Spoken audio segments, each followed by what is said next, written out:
kauma e whare a matapure.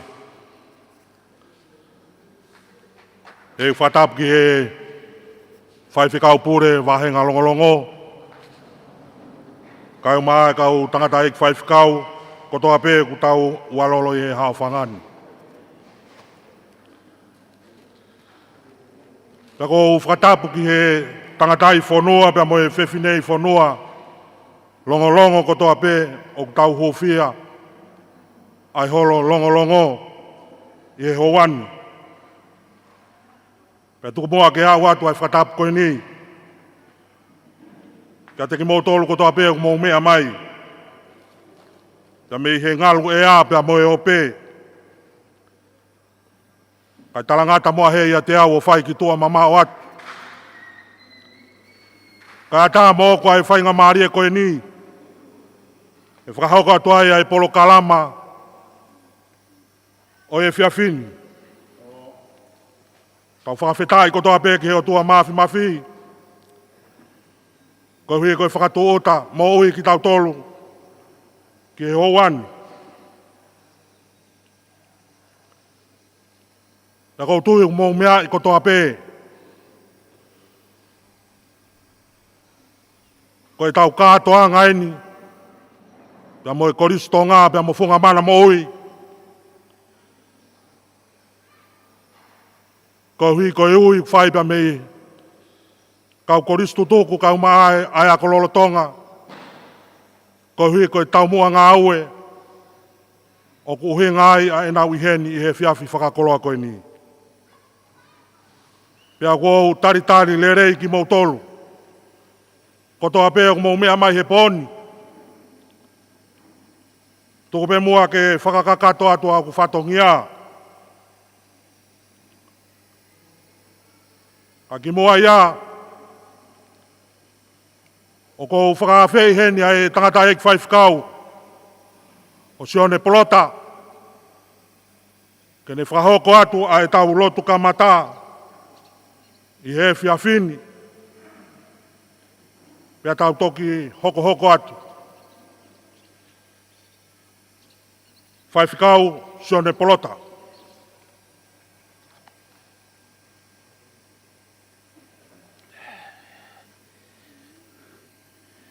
I whatau lotu. Kata tau hiwa mai pē ve seua. Himi koe ni, tā whā, mita lauono mo e walu. Ei koe ofa au, koe moana loloto, pia ngalo hifo ki ai, ku ngahia, pia kua ufi, e ku kovi kotoa pē.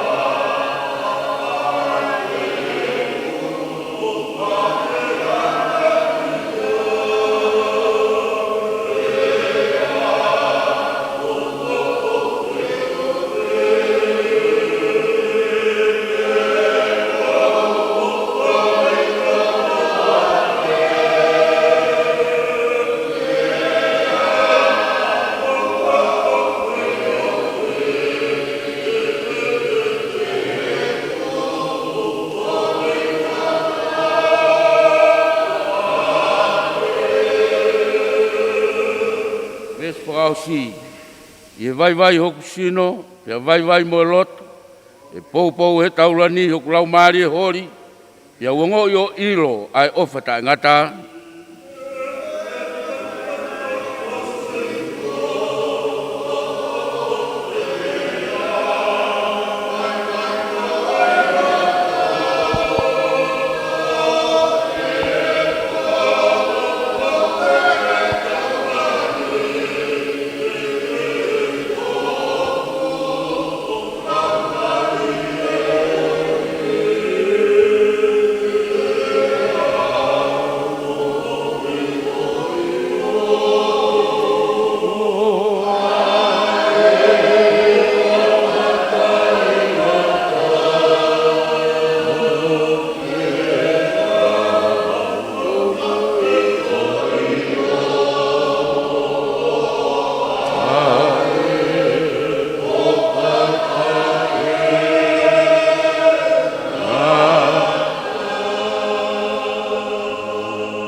Ua mafi mafi. We mau tamai o kui hewan. Tāpuha hua wha. Hoko ho pure i lotolangi. Kai o mai universi o ku mau iai. Mau whakawhetai atu he houa whakakoloa koeni. Neongo nae toka mai ki ai o loto pe moe whakakau. Ka nae hiri whaki pe ia he funga e ta ilo. Whai hono whakahua. Mau mamata ki ai he houa koeni. Koe whiawhia ngai ho mau loto ke mau whakawhetai ki ati koe. A whio mea whio ngā ukai rilo ha mea ia ki ho whawhonga. Teu mo tokonaki kua whai, ko hui koe malari e pō ku mau iai. Mau whakawhitai atu pē he ofa pa mo e tauhia ho a whio. Ei ki ku mau whamore more atu, ko hui ko si o mau ngahi vai vai. Ki a whio i ho mau ngata ngā ko e efu pē a ki mau tolo. Malo pē ho whai tāpu a ki rei whakataha ngani. Malo ku lau mare pē tāpu kau mahu eiki. Malu pea kau atoa, kau maa e whare o matapure. Malo ku lau mari e rebe whaifikau. Kau maa si hoi whaifikau, kau maa halot. Malu pea kau taha tutuku. Malu pea se tua taha, kau maa mo siasi o longolongo. Malo ku whare rebe a kinau tolu, hake mai, mo hifo mai. Ko hipe koe whatongia e poni. Mau hanga atu ki ho awhio, eik whamore more. O ana mama ho fofo ngai a te mau tolu. Tau katoanga pepe mo ia fiona. Fie mari angai a pa fie ai ho mau loto he hou au mau iai. E ge whamore more a ho a fio. Whai tāpua ki mai ai whataha ngani. A fio tu mau a ho fofo ngaka mau fie mari e. Mau kore katoa ke ngai rein ho algo sisu klaisi ka ho mau whakamo ui. Emeni.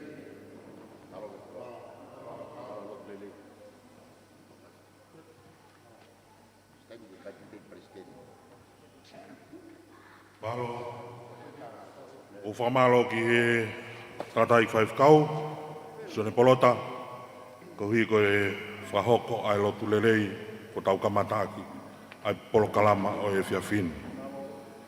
Kai kai te to e whaloloa, ka tuku he ki e taha o e kau koristu tuku o e wāhenga longolongo, sione wharetau, ke ne whahoko atu, ai rea tari, o e pōni.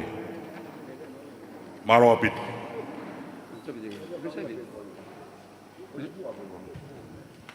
Maro, tuke hape patapu ko apaki. E he tapikau kai ataki whahati whawa. Na e whekau wange e he sea koe o he kuki komiti kumpanga. Tōn tari ki tā ke ulala mai o whaki rea talitari o ki mautolo. Ko ia te u talianga peki ai.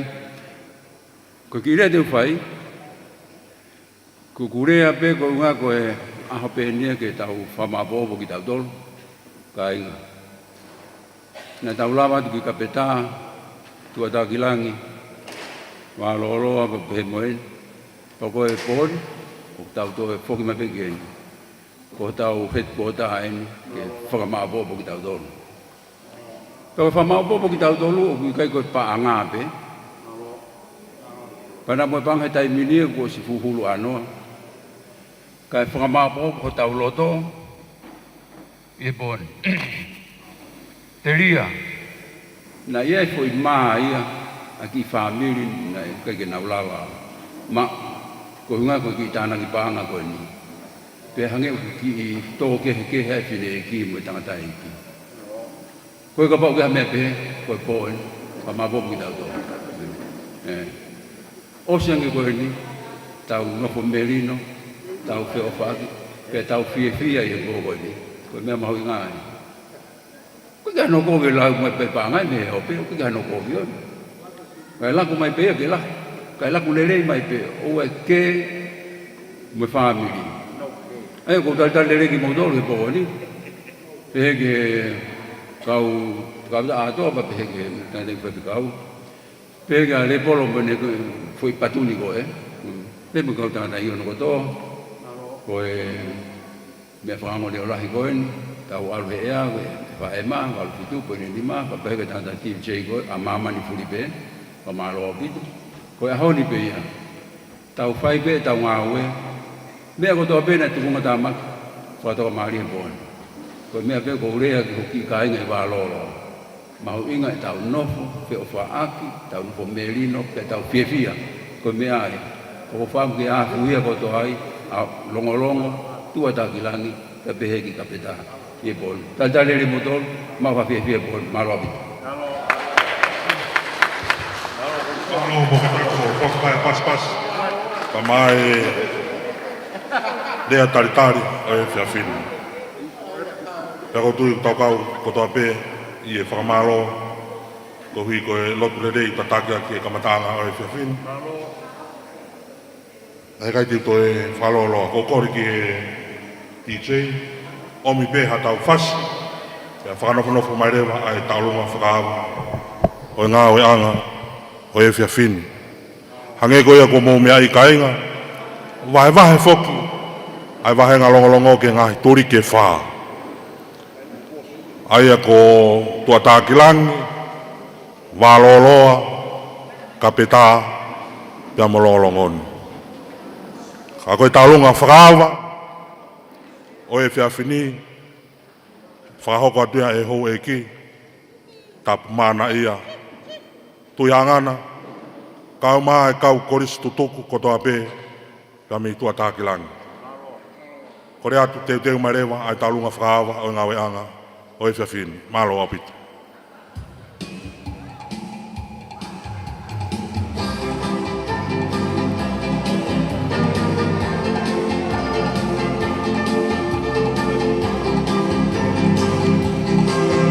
Valfitu poni ma FM ma whataha mo i live stream e Broadcom FM broadcasting me holo koe a longo. Mau tātari whiwhia tu e toko taha tō mo me ma mea pina pa te mo te rawa mai ki holo he taimini ko whonu e kau popou ke a tāpe ngai sea kue ni ko ngai korisolo tonga.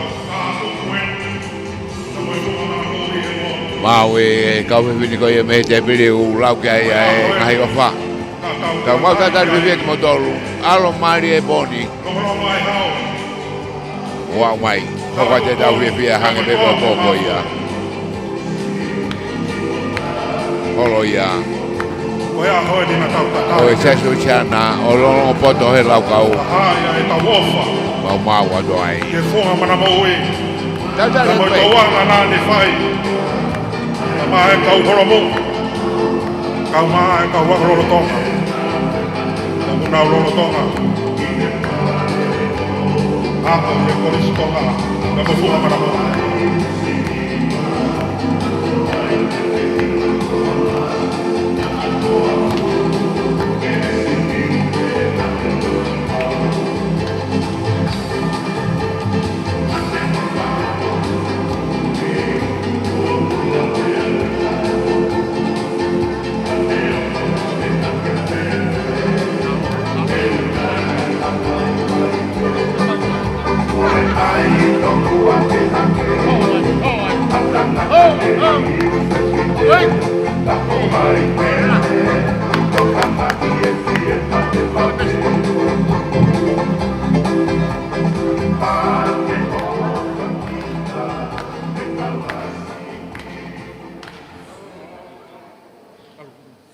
Waduruat, kore ke ufanga, i whatata kato e whanua me loto.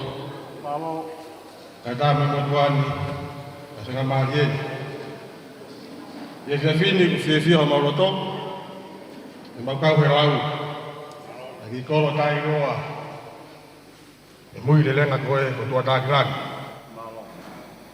Mahino pe whoki anga e tau wahe ngā ue o tau wahe ngani. Mahunga mai pe i longolongoni.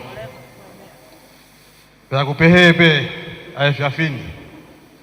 Ko whawhonga e atu ai pataloni ki ako tutuku kolis tonga toa tākirangi tapu mana ia. Pehe ki a kawa hui meilangi tu ngana. Tāwi te tonga. Usione tui koronga hau Wolfgram. Motoya nga kawa kututuku ko toape imuli motongani foki. Ataha kiai ngai no tofare ko toa itu ataha lagi. Motala monuat oi bos kutuku. Funga mana mo ige langa ngawe mo fai. If hako tau fonua. Ika ngalo ai si ngai no tofare ko toa tu ataha lagi na fola ni mai ui whakatangi funga mana mo ui pamaro lah yat lang tau lunga e fiafini e fa upeia taha kau mate aki e koristonga whakatau mua ki he tuku au ai korisi me yono na me ki family tai loani mana mo ui funga atere ko e kupere lagu kura ko kakala tau lewa ke nooroto ya aikona ai ku ofa e koristonga talunga e fiafini watu akipea e mau ofa me tua taakirani kono kotoa malo pito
Kaya nga tua taki lagi mo tua pe. Bawi ba nga uwi ko yan.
Ofa e koristonga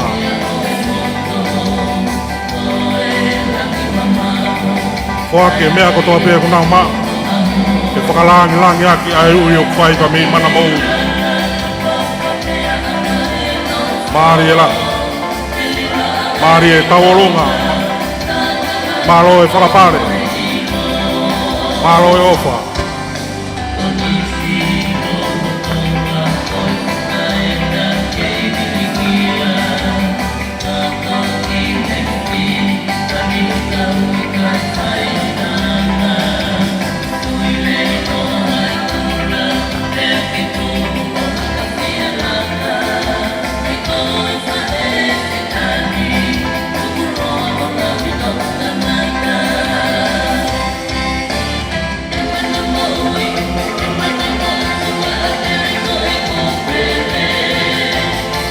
Malo Malo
Marie.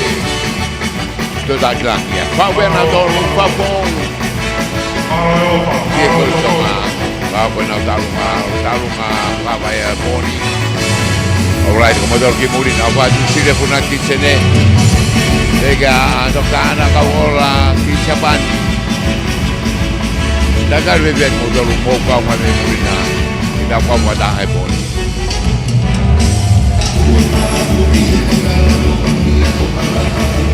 Modului kalau pani mami pun orang kau ada apa yang ada so kemarin ada dua kau maafkan aja kau gitu taruh nggak populer dulu apa kita ini ada lolongo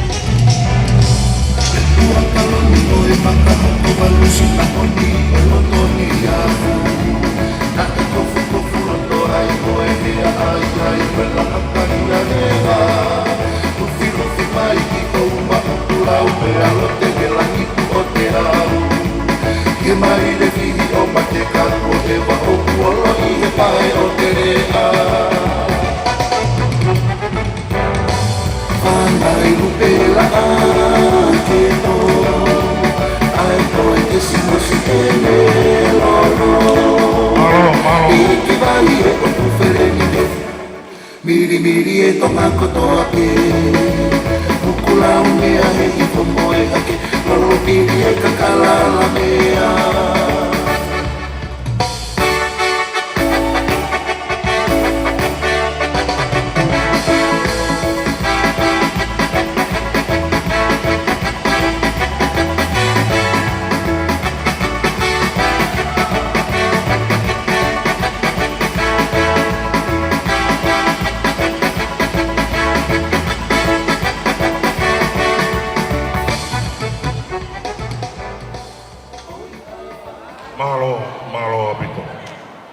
Ate whakamalo koe ni i he kau korisu tutuku kotoa pe pa me tua tākilangi ko hui koe whakahoko ai tālonga whakaawa e pōni whakamalo atu i ni koe ni kuna taki mai ta me he kau korisu tutuku pa me tua tākilangi nori peika kai maa ho eki tapu mana ia ko hui koe ngāwe lahi o e whiawhini Lolo tonga ko ia o e whakamaa opo e kau sikeri tari ai whakakatoa o e ofa pa mi he kau koristu tuku pa mi tua tākilangi ko e whainga maari e koko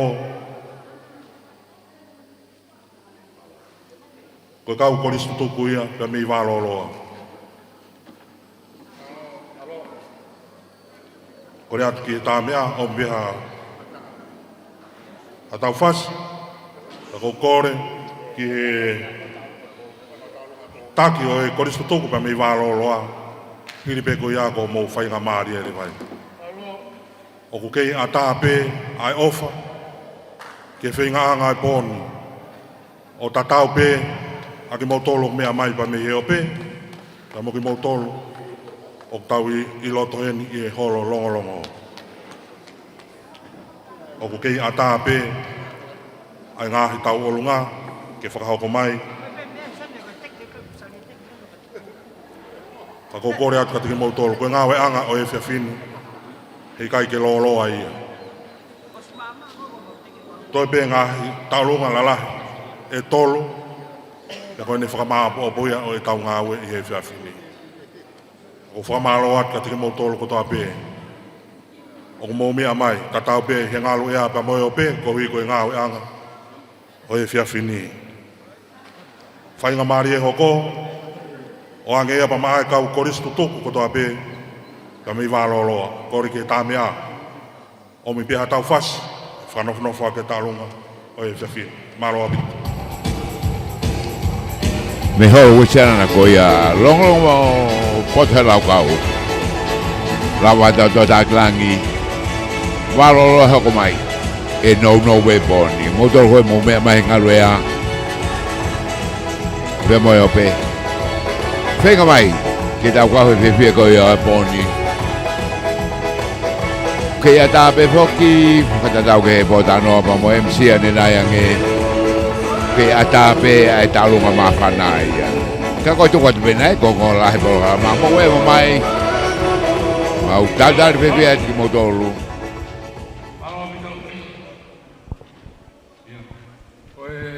Tahini taulunga e ulo tonga wharemange taimin.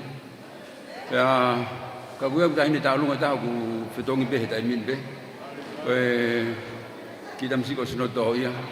Tene whaiti whai whawhiawhia wālo oloa. Mālo apitu. Mālo se tuata. Mālo betu marewa whasi. Mālo apitu.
Ke hea koa wālo ai. Tamsi taulunga ai e pa whiria paswa visi. Aua. Maria wālo ai. Kustonga ia me tuliko ia.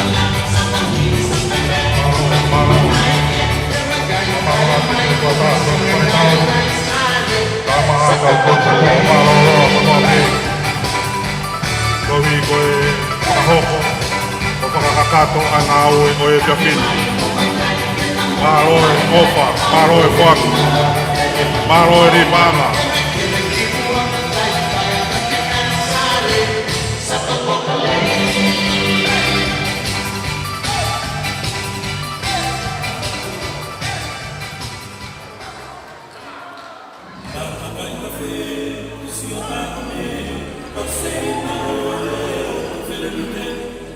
Māroe te taku.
Whamalo lahi atu i he se tuata si one wharetau kai o maa ai kau koristu tuku ko toa pepa mei wāloloa ko hui koe whakahoko ai tau olonga pe moe o whaiponi Hange ko ia ko mo mea I, ko whafofonga mai eni, o ni o kau koristu tuku.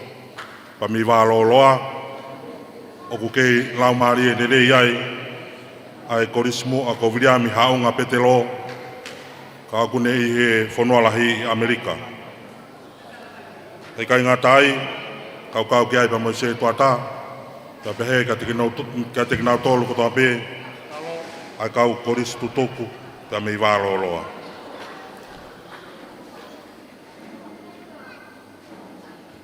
Tupe mua ke o whahauka te whainga maari e koe ni, ai whakamaa opo, ko whai he kau tauhi paanga whelawe i pia mo e taulonga whakaawa o e pōni.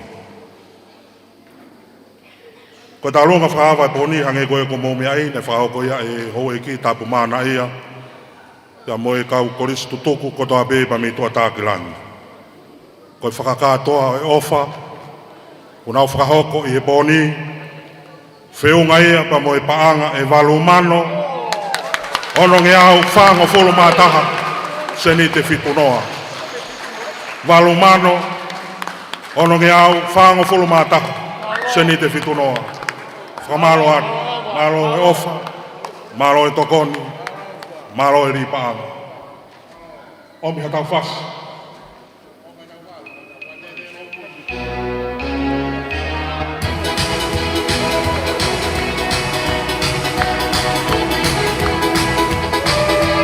Ko e talanoa, ko e whorau, ko e pōni. Ko e whorau be anahi meri stima.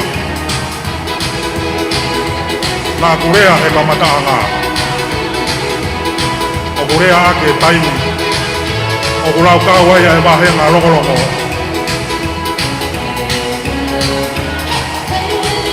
Whamaro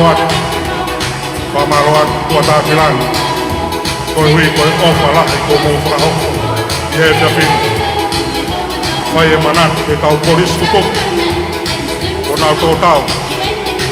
Franke peika. Ka maa ki nau tōru kutoa pe ko nau momoa. E he ke kau koristu toku. O nau ke lau maari ele nei. Tā vite tonga. O ki nau tōru kutoa pe. Ka mei tua tākilangi. Malo e ofa. Malo e tokono.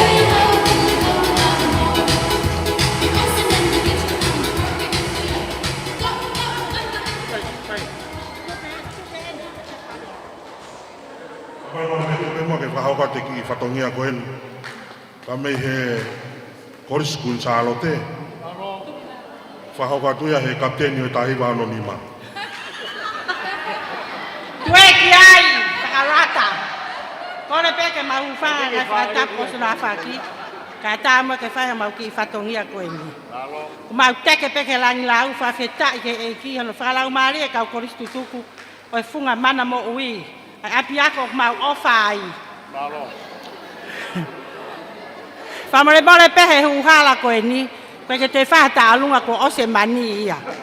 Ka koe ki whaka naniwi pe me he koriskuin sālo te. Tukua e ui e lo te, koe api ako e ni e kuini, koe tui hono tolu ia o tonga. Ka mau whakalangi i ai koristonga, koe whanau tama ia, ai tui hono wā, neonga nei whakatu he tui uruaki. Mau lawa mai he whiawhini, koe to o me kukuku ai masiva. Mau lawa mai, koe ki whakawhono, ai kau whiawhine me koris kuin sālo te, koe koris muaina ko lute vun pola, kau ki ai mo kinau tolu kai ke whamatala hingoa na toha taha pia i te ngia kita. E neonga pe tu me he ni, ka ko kok mafu o koe koris tonga pe. Nau taksa ui ai e tahiwa whetu hiwa. Koe! Kai kaha me e mbau, kau tangata eiki o funga mana mo ui. Koe ki fo isiaine pe, mau to mai ko mau kawa. E koe ngana e ako ne kina ki mau tolu me korisku insalo te, e mau whai hai whakalangi o e whiaf koe ni. Pe koe ki kato e taha, koe whakalangi pe ke e wha e ma, saus lavaka me kau tangata, ke awa na ato mau hingoa he riku e si, me leret koe ni o au ki ti sema, me ngatanga e mau mo ui. Leve e malanga, leve e rea, tua o fat. Tā mua ha whaku kātak. Malo kuin sālo te. Ko malo te kau kosipuku, kau kosipua. Maula be ai e boko. Ma ko be fato kia. O long poto e la kawia. Mo wa ma ke ni. Ma ko ta fato kia. Ke ko songa.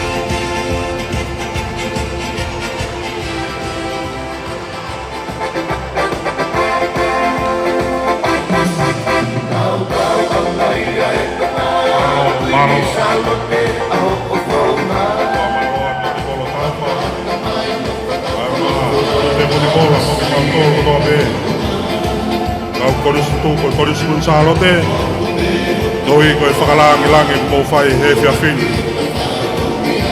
Tanga ne bei ba mai tahene Gonzalote, whai e whakalau tau. Ko hui ko awhi whai ba mei whunga mana mauri. Malo apito e whakalangi.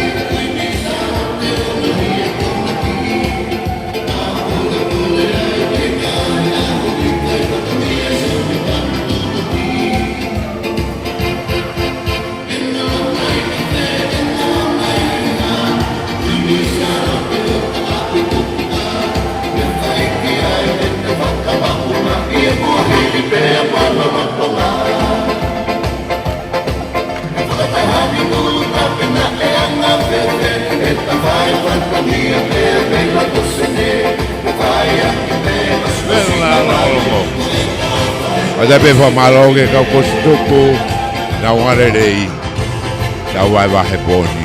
Iere te wal fitu ko ni mai fe maka my live stream Broadcom FM broadcasting.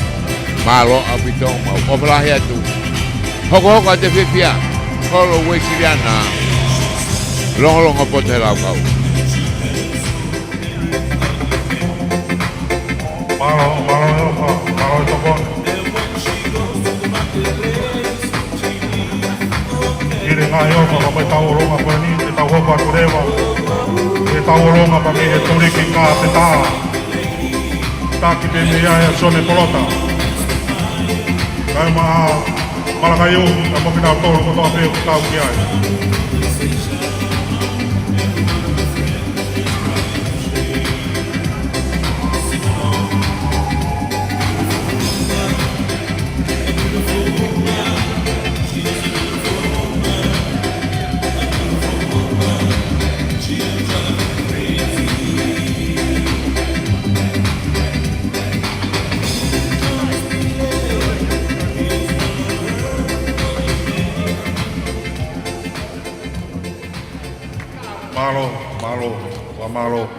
Pamalo at ke kau whiwhine Gonzalote, ko hui ko e whakalangi whai he pono. Ko mau I he te pire he taimin ai ofa ki he kau teke hai koe alongolongo. Ko tui na maumeai ko toa pe na nau tauolonga I he pōpure lulu. Na e whiunga e nau o whāpea mo e pānga e whituafe o no nge au nime nima. O ko mau e mākoni pa mi afseleria. Whaki mai he korisitu tuku ko na ati a kau ola. Ai pānga e tahawhi mo e whakarea ko eni. Se tuata ko mau ko pau ke mau tuki ki mau tolu I he mano he poni. Tonga high school ia. Malo. Aluhake ai e nau tau olunga. Valuaf, ono nge au, nima. Maro. Omi fasi ko high school, maro.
Malo, hangi koe ako mō mea i kainga. Koe tau kātoanga i he whiawhini o kurolotonga whakamafola hanga tonuia. I he ata pia moe ongo. Koe kainga tai ka koe ope o kurolotonga mamata mai ho tau kainga. Tami Amerika lahi, tami Piritania, Siapani, Australia pia Monusila. Ka koe lolotongani. O ko mau e whetu taki, tami Australia. Kami he uitou ko si mai mafunaki pa moe whanau. Koe nau ofa, koe whakamanatu, o filo funaki. Koe tahaia o ka wako tutuku i he koristonga. Koe paanga i tahawhe. Malo e ofa, malo e tokona. Whamalo at, si mai makau mai whanau, koe hi koe ofa, whakahoko i he poni. Tupe mua ke whakahoko atu he whainga maria koe ni. Ai ofa whakakātoa kua whoaki e kau korisi tutuku pia mi wāroloha.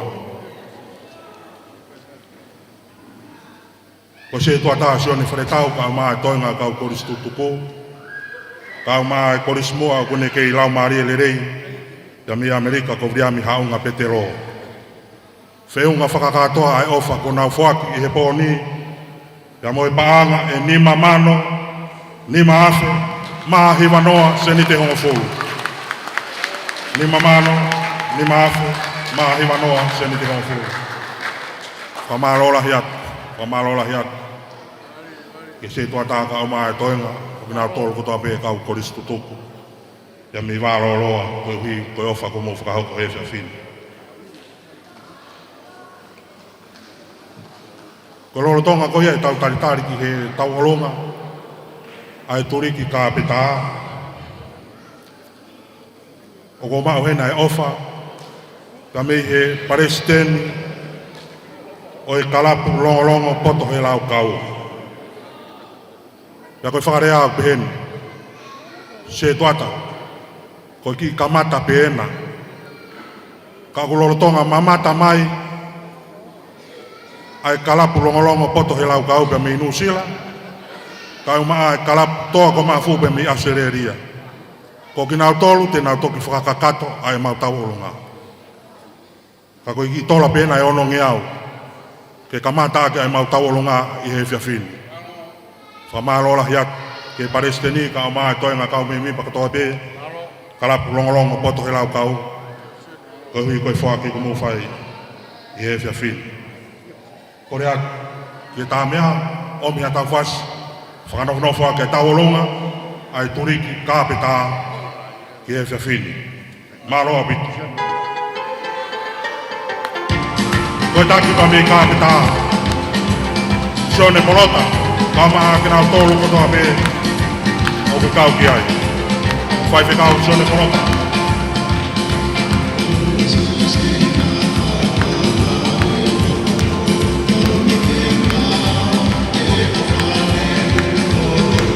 Walfitu po ni mama ilongolongo. Kau hono kwa mafola te polka mo koni fo malo dai kau ko situ ko ia.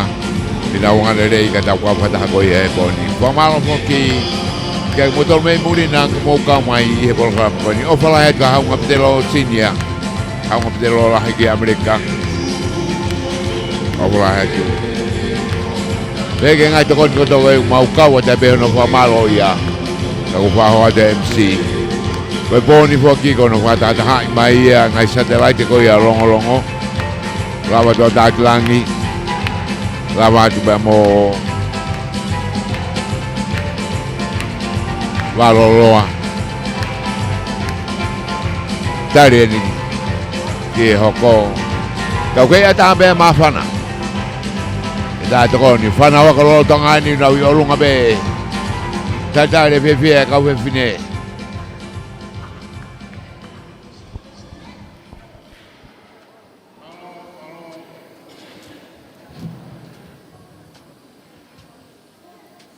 Kore bege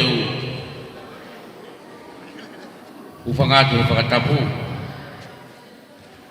Kai tuke whahokongatu. Taulunga kāpeta longolongo.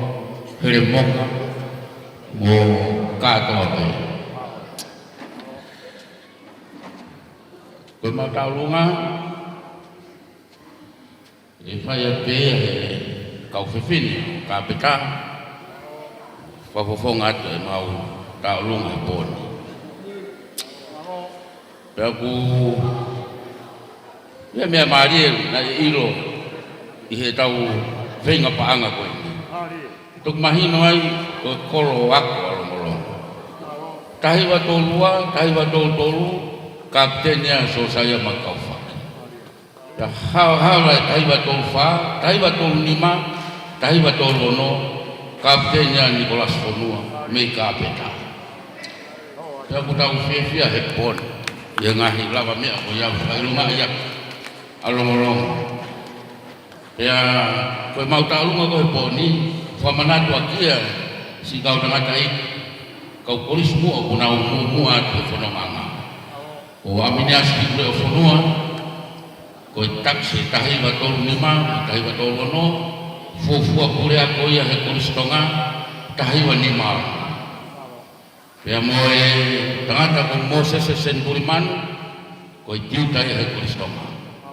Pea mo lo peti uhi koe matapure lahi he polis tonga. Kau gai moe tangata ko pikula whanua, ta moe kau pekia ko toa pe o kāpeta longolongo, o whaihono manatua he pōni. Koe teki, koe taurunga, koe panga e ono ngeau. Daniela, mo Tino, pia mo Ui, mo Aurelei, mo mawhinga i ke kakato e teki taurunga. Tā e whasi. Oh,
Matunga ki tonga he mona tai hano takele Uai whaki nanga tau angaia asilupe Lau manu auto ese sa lau manu kamahiki Toria ki kakalahe ako ne whakapalo vitenisi Mga maunga ki ai Si otu whereni te he koe mo koe oe mapapisi ke te utangata ki he politiki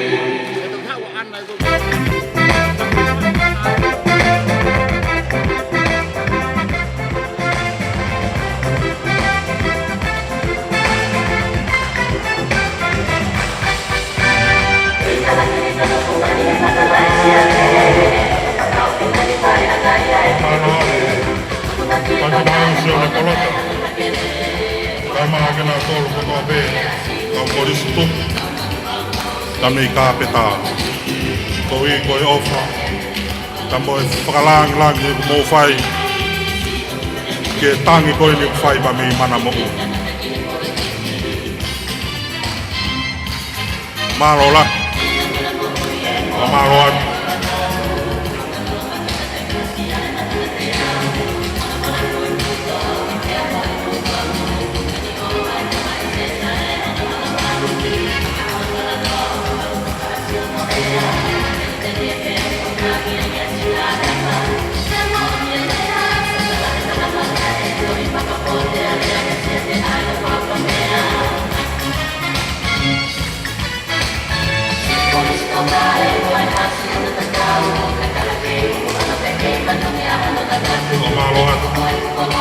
Kau polis tutup kota abe polis tonga kami kapeta. Kami kau opo. Kami fakalang lang mo fai ye fiafin. Kama ifunga mana mo. Ake mo tolo kota abe mamata mai kami heope. Kama rola ya. Kami kau opo. Kami tokon ke venga anga o ye fiafin. Kama rola.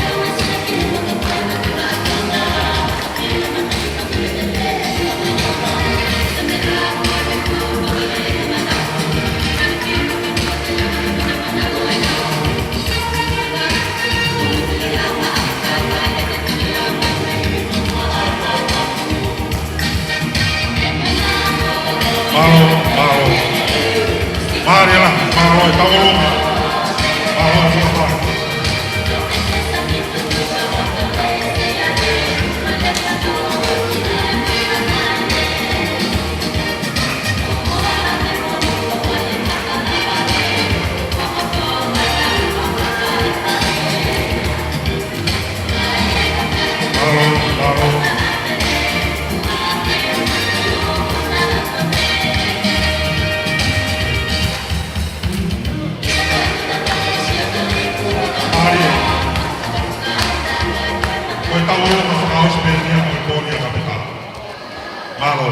Maro. Malo atu faz kau sone polota. Kau ma ki motor ko tape Israel yang lerei. Kau ma toinga kau polis tutupu. Ko hi ko fa kato ai fatongia o e fiafin. Fa malo e ofa malo e tokon. Pe foki e fa malo ke te motor ko tape mamata mai pa me hio pe pa me o tumuri. Ko hi ko e foaki ko mo fai fa lang yak. Ai kore ko ni fai pa me funga mana mo hi. Fa malo e ofa, malo e foak, e malo e tokon. Malo. O mau I he te pire, I he lolotongani, ai tau olonga, ai whakalawa mai, ai tau olonga, ai si o malolo ko te vita maloro. Toi foaki mai e paanga ni mangiau. Aluhake, ai taulunga whakatoa, whamanatua ka te vita malolo ko pangai wafe. Malo apito, malo e ofa, malo e tokoni. Hange koe ko moumi ai, toi pea longolongoni, ta ko kore atu. Aki mautolu, ko toa pe, ai ngahi taulunga, ke whakakato, whataha pea moe taulunga, whakaluk fua e kau koristuku alongolongo. Ko mau taimi en. Kore peki e tā mea o miha tau fas. Pea hoko marewa ake nau tolu, ai ngahi tau olunga, ko tokonia ki he whenga alongolongo whakalukfua, malo apito.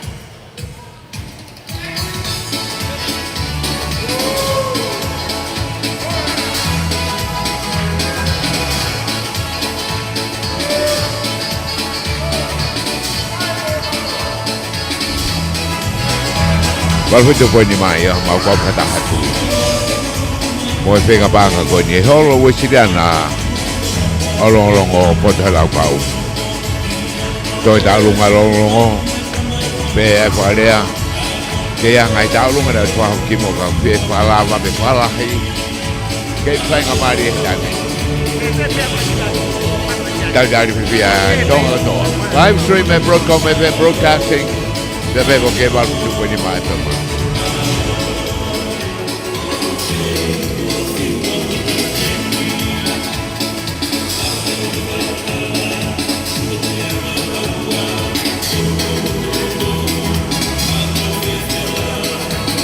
Malo.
Malo, whamaloat, kati mo tolu ko toa pe mo mi amai. I ope, ka ma ki mo tolu mo I holon, I hololongolongo, ko hui ko e katoanga o e whiawhini. I whainga mare ko ni ku whakahokat, ai ofa whakakatoa, ko whoaki, pa mei he turiki ka peta. Hange ko ia nei whakahokat he tangata I whaifkau, ia e nau kau tangata whakamanatu. Ka tatau te whito ki he niihina nau lava mea I he koristonga, pia pehe ka tiki nau tolu kutoa pe, ai kau koristu tuku, whakafofonga pa mi ka peta. Wheunga whakakatoa ai ofa, o nau whoaki I he pōni, pia moe paanga, e taha kilo, maa ua afe, ononge au mataha. Taha kilo, maa ua afe, ononge au mataha. Malo apit, malo e ofa, malo e tokona. Wha malo at I he waifkau, kau maa ki mau tolu kotoa pe kau koristu tuku pia mei ka pita. Ko hui koe ofa ko mau whai. I he whiawhini. Atau hokat pe mua ki he tālonga koe ni, ko longolongo en. Koe taimeni o e kau koristu tuku pia mei longolongo. Ka kau kore whakamore more pe. E whakahoko atu, na iai pe ngahi tau olunga, na I kei toi ke whakakakato. Ia mi he whiawhi kure lulu, pia koe tahaini o e ngahi tau olunga ko ia. Koe whakamanatu, o e tangata eiki ko Eliesa Fifita Senior. Koe tahaia kau korismua e koris kure anga. Kau maa, ai tangata eiki ko Taniela tau malolo Fifita. Iroa pe ko Tani tau malolo. A kone pekia. Kau ki aipe moe ni whanau ko Tokia tau malolo. Ka ma sunia tau malolo. Taniela tau malolo junior. Ka ma sosiwa tau malolo. Pehega si soni tau malolo pe mo soane tau malolo. Koe whakamopuna. Na koe whakarea pehen se tuata. Ka kia hame aia mo ua. Pe whakahae pe ai honga ki ho mauloto. Ai ngā au e oskia verenga. Nai whai e funga mana mo ui. Ke e mau whanga kui pe mo e mau whanga tamai. O maua mea he whiawhi koe ke whakahae. Kia te ke mau tolu. Kia mo ke mau tolu kotoa pe. Ai ofa. Kia mo ki kuku koe. Koe teki teki o e mau ki tawolo ngā. Koe tola i tahamano.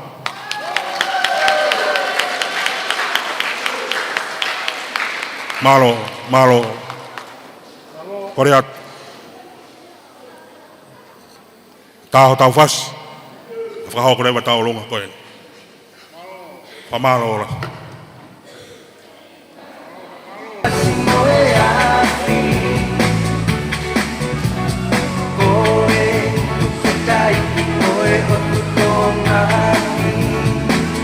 Malo, pamalo atu watea. Kau maa kutolo kotoa pe. Koe whamiri tau malo roe. O ke kake puhia ia teke motoro. Ngāue, oskia verenga. O kunau whai, ka tau pe.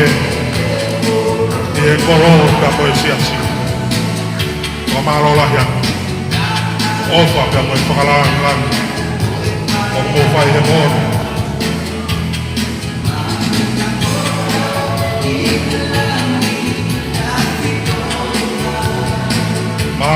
Malo e tau ronga. Malo e ofa, malo e whakapare.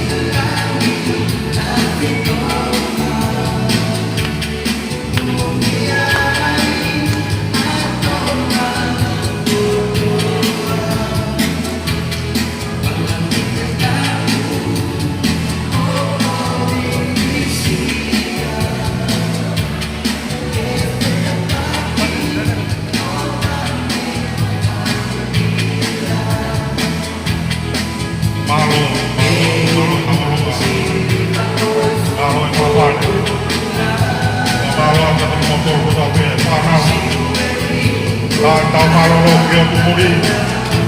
Ko vi ko o pa ko ko fai e pe fi. Ai aqui é honga que mo lo. Ai a fe ko o fai de ka wa ko tu ka me funga mana mo. Malo.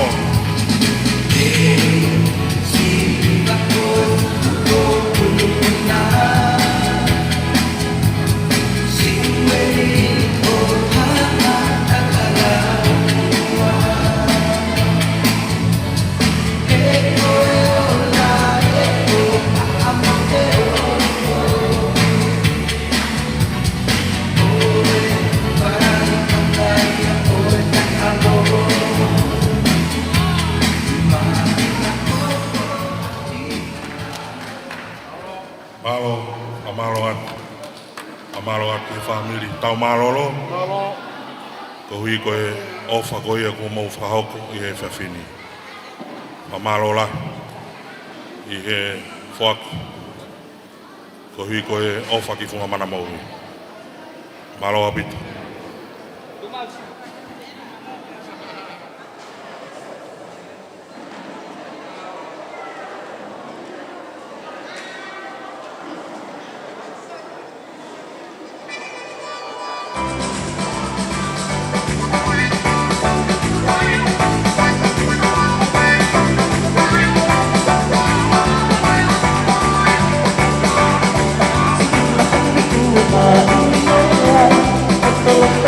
Thank you.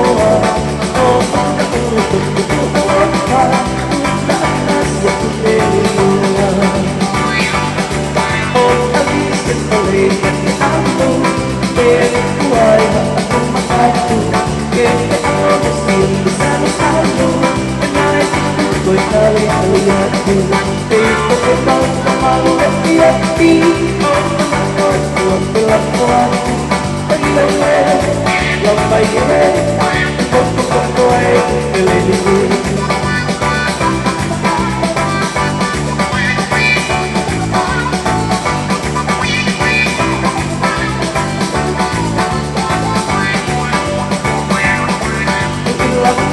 Kalau sesuatu ingin lakukan kahit ikoka Pagkaan mo kiyo ikaw na Pero sisita ko na Sa kamahal ko at pinasama Kahit ito hinalang kaya Pero walang mayo ay rakaan Ay pero kasi kapag mamana Pero kung malamalo at tiyaki Pelakuati, payawe, lambaye, magkamukoy, peleliku.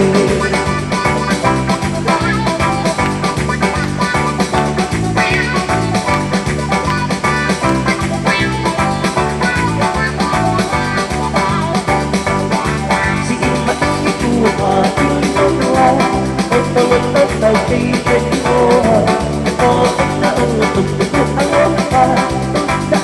Ya pineriwa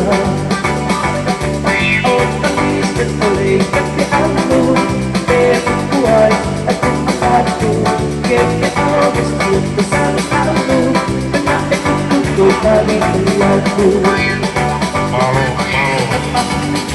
Malo e taolonga Malo e whakapare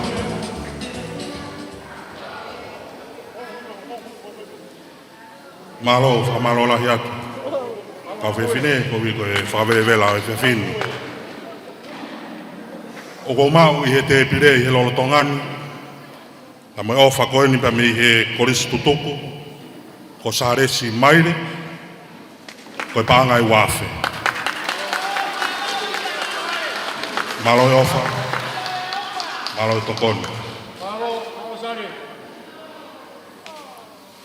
Pai kai ngā tai, o koutou mā pia moe ofa, o kui oku ni mā i he whiawhini, koe whakarea aku pihenu. Se tuata, koe hana kai ke ui ai hoku ingoa i he kau korisi tutuku e korisi ko tupou. Koe ki ofa koe nā, koe tokoni atu ia, ki he tau olonga ai kau korisi tutuku e korisi ko tupou. Ka mei he korisi tutuku, kau tai iloa. Ko se toa ta malo olo, ko talai asi tōnga whasi ko e pāngai tāwhi.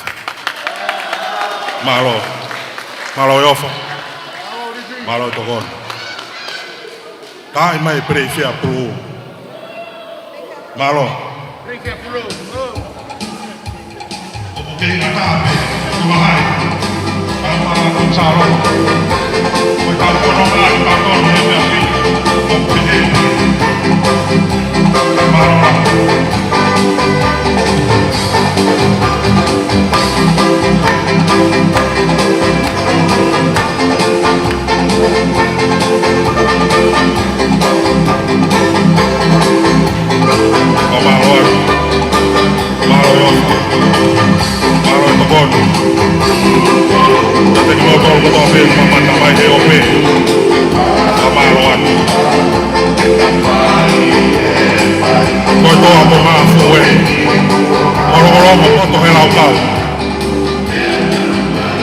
Haya kai ofa ke funga mana moui. O pehete no aio. Malo.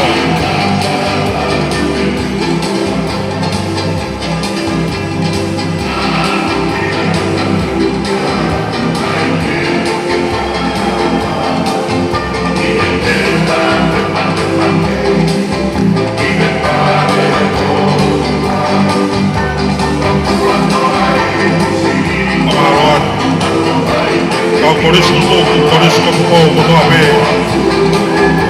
Kohi koe ofa, ratu, whau, ko mofa hoku. Whai ake whakalangi langi. I e te hina koe ni ka moe awhi mura whai mai. Maro, maro e ofa. Maro e tokona.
Pamalo atu, ko hiko e tauronga, ta moi fia i e whiawhini. I e whainga maari e koe ni, e whakahoko atu ai tau olonga, ai tangata eki whaiwhikau, pure o e wāhenga, se aus ofa moala. Ako kore atu ke tahini tau olonga, ke kātaki o lawa mai ki moana. Hange ko ia ko mou mea i sias, kai umaa ki mou tolu kotoa pe o kumea mai i he e whiawhini. Hange ko e wharea nau whakahoko i he whiawhipure lulu. Nai whai e whakatangi mai ki he tarasiti a longolongo. Ka koe hui ko e mahino ki he kau tarasiti ai mawhatuki-tuki o e whaingaanga o e whiawhini. Ko hui ko e pailate ni kulolotonga tautu he whohe i he siasi. Ko e taha ia o e kau koristutuku o e koristonga. Na ei pia hono tare niti. Pea kui kai ke pūri. A se aosi o wha moala ia i mana mo ui. Pea ko ia nei whoake ai. E talasiti. O wioku ni maa ai sieke koe ni. Koe paanga e ua mano. Koe teki ia. Koe tawolonga. Ai tangata eki whaiwhikau.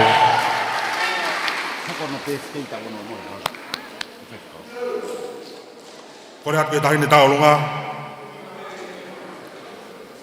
mea mai ki lotoni.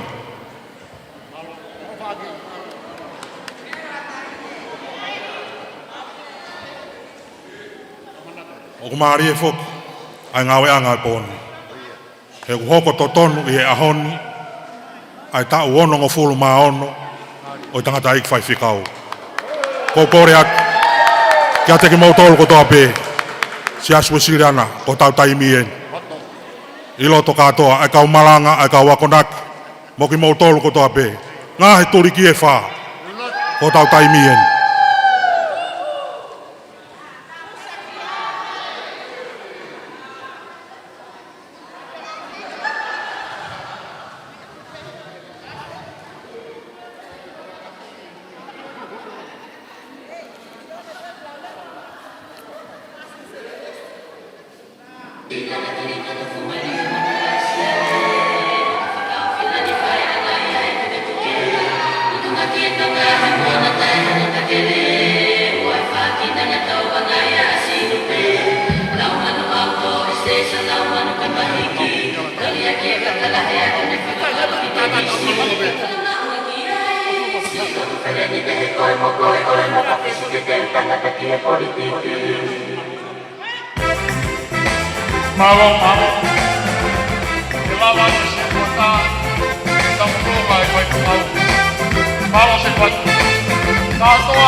Sila kuela te ke tonu mai sia te polau e ka mua tamu ane ka puka anau e paru mali ki mei para ta ke te kana kama ai ka hau Isa ko ai kuta to ki sia ta lei ku te ka hoa Ang papatunga ai ta kai koe matai ko loa Koe ta tau e sila ki mata koe mati ma atonga Pakila mata ki paki me te te he paka lota Isa me a koe he po toki he te mana atu Kali ki mata mua te lana he mana mana oe hau Sao kai mana ata kai moe ki e hapa aku kai mai e te turi lau manu e hi pangua ai vai aku E mana ko oi e a tere Si e te hi mani lau roa te Ko e te sani kutua o to lei si a le Ko le pato o ki hai mana mai le Ko mola pe molu mai e kakalava le Ko o to ana upa proka e pa e Kai e paka e nota ki e ponga ate le Kua ke moko o mola o to e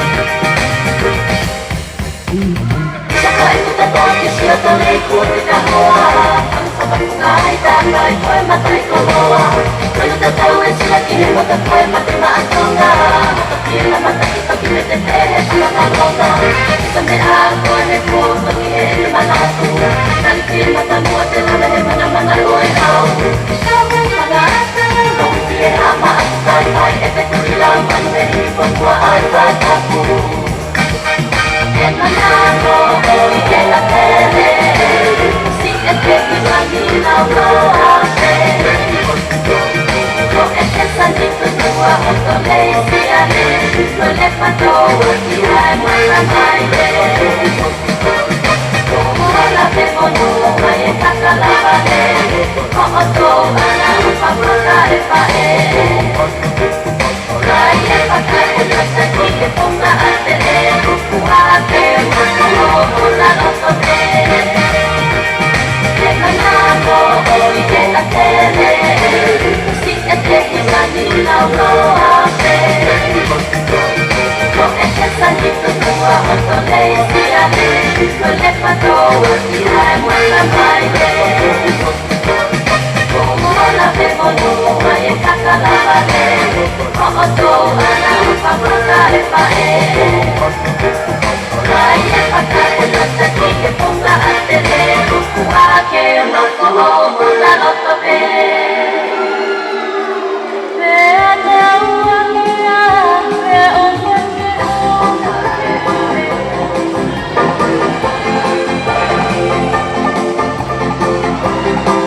ore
Mariela, Mahalo Kawaru. kau koris tu ko tape. Oi fonga mana moi. Ilo foto hela kau.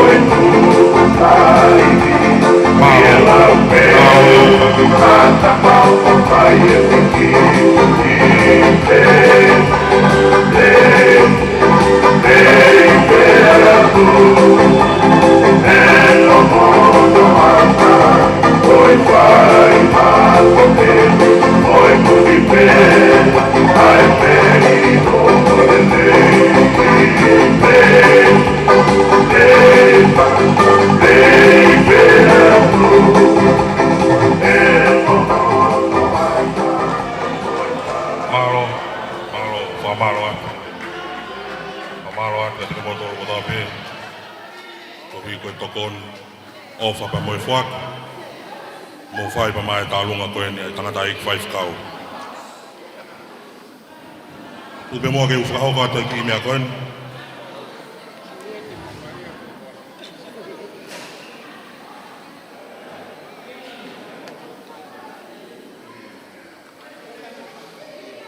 o whakakakato mai ai talunga ko ni a Elias Fifita Senior kai maa tan tau malolo pe mo kinau tolu ko to pe whanau pe mo whangamoko puna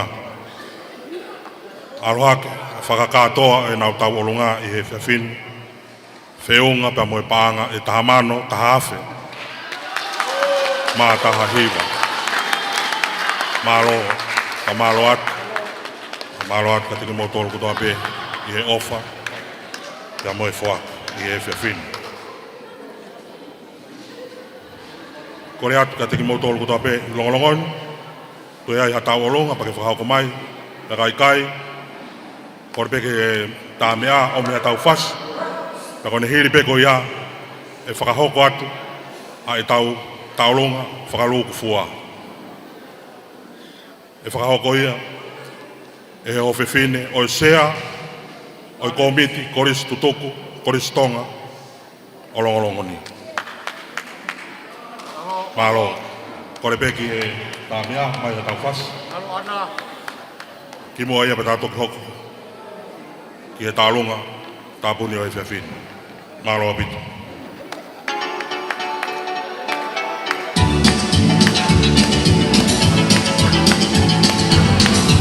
Valo fitu pointi maa pea mo e live stream Broadcom FM Broadcasting. Mau ke he holo be uisiriana koe a longo o poto helau kau. Venga banga e Kristonga. Ovia ni ke me lava e fatungi a.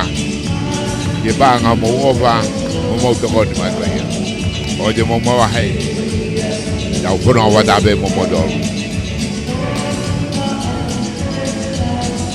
Lego mau heni boka ba mo e toke dana e siapa ni bo ko ni ko ana ka wala ko heni e tamini.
Malo.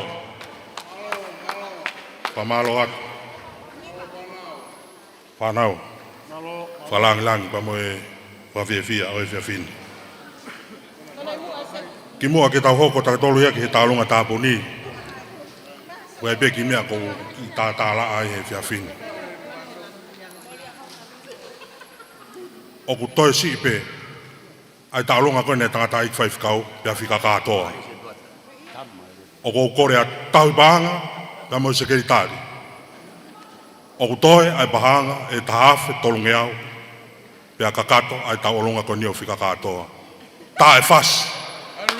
Ta me mo kata ki te tau toki toku i he poni.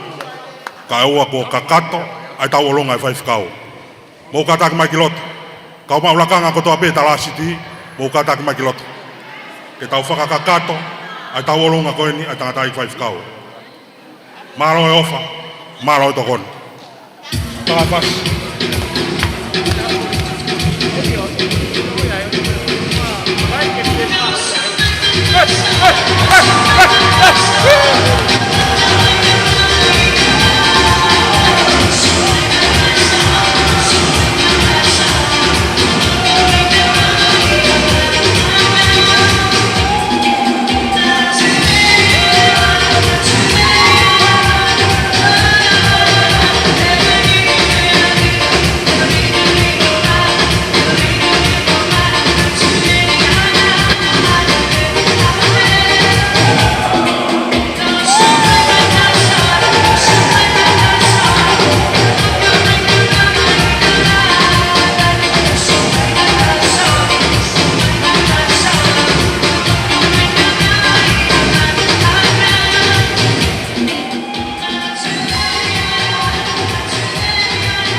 Como timing.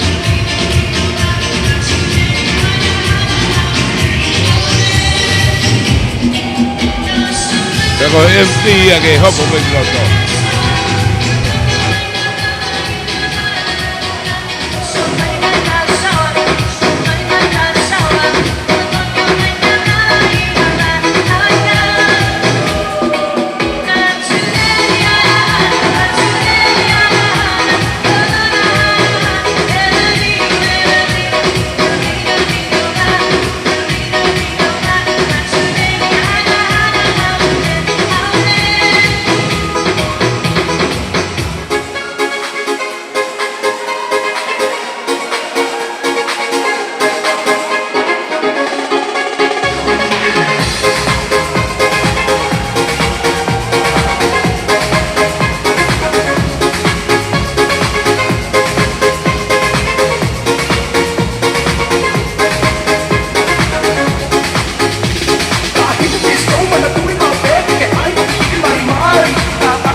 Mau kita tadi via da be tong tau ko ta hai boni finga pang ko ia. Kau dah aku duduk kau kerosong apa hok tu I long kau poni foki kau poni kata hamai ai ngai setelah je.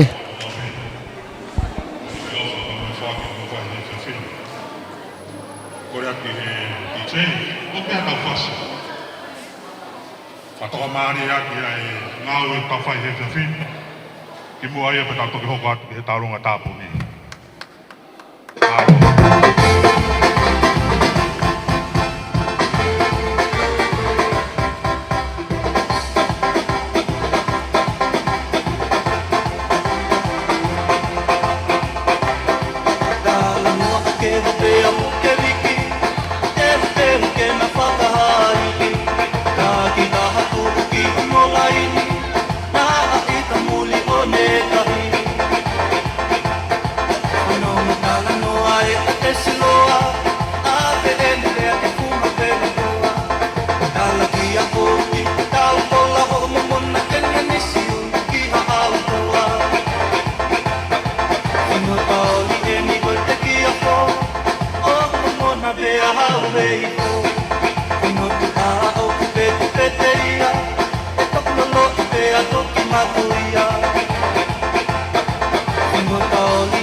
Katoa ai ofa ko mo fai ba mai tarunga ko ne tanga tai fai kau fatah ba mo ofa pa mi talasi ti feunga fa katoa ia ka mo paanga e tolumano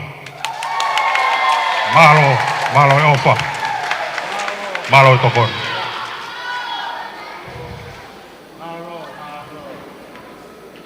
ira ke to e faloloa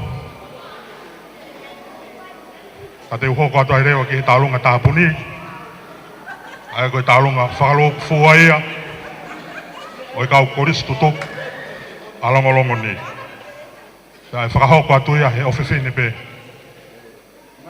o sea o komit koris tuto alongolongo ni mano ai polo ka ola o ia tene fa ho ko ai talunga tapuni o e fin o fa ka to ai off agak koris tutup dami longon malo mau pe fasi pa ho kamare wa ke tabia malo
Kihoto ka hoa o tu fai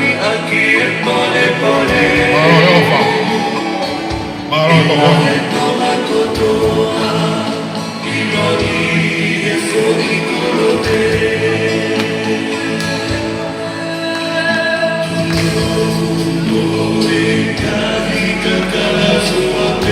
Malo at ikaw kulis ko ko to ape, momi amai ba me he ope.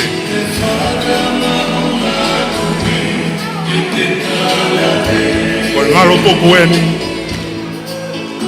Koi ofa ko mau fai ba ma he funga mana mo oi I he fia fin. Fa malo at. Malo ofa. Malo to koni.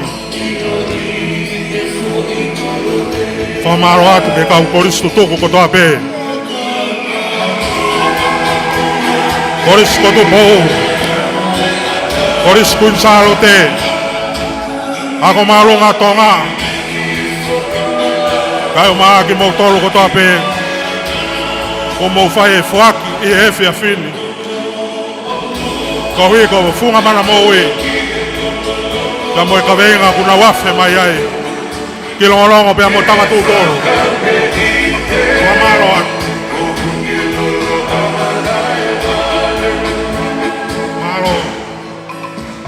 Malo ofa. Malo tokon.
Oh,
Malo lah ya abit.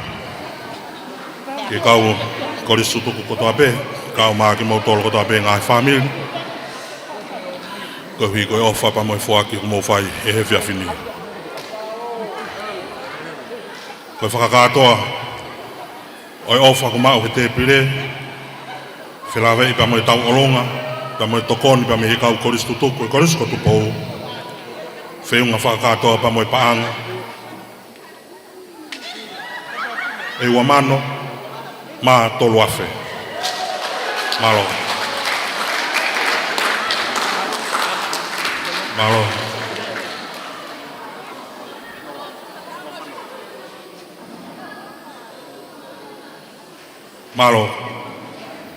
Koe ki whatonton sipe. Koe whakatoa e ofa, koe ua mano, ma tolu afe, ma wangeau. Malo. Malo atu. Koris ko tupou, koe angai, koe ofa te hina o pehe hono ai. Whakamalo lahi atu. Kia tiki mau tolu koto ape kau koris mua, sin patato mua. Kai umaasio ne maapiri, pehe ke ofisa kolo, ko hui koe fuaki ko mau fai. Kai ke ngatai ka koe fai whakau malolo, mo ki mau tolu koto ape. Kau koris tutuku, koe koris ko tupou, ko hui koe ofa, ko mau whakahau ko he whiawhinu. Ko koe peki he tā mea ke te omi, a tau whasi, a whakamaa opo kotoa, ai ofa koen, ya moe whakakatoa, oi ofa pa moe whaki kwhai he kau koris tutuku a longolongo ni. Ki mua ia pa tau toki hoko ati ke polo kalama, e whakahoko a rea whakamaro, taha peo kau koris tutuku, ya kai ngatai, ai toki whakawhi, a whai whikau pure oi wahenga. Kene whakahoko kotoa, ai ofa, ai wahenga longolongo, ya mo whai ai pe ai tau lo tutuku i he whiawhinu. Kore ke DJ kene o mai a tau whas, e whamaa pōpā ke ai kotoa ai ofa ko mo whai i he whiawhinu. Malo.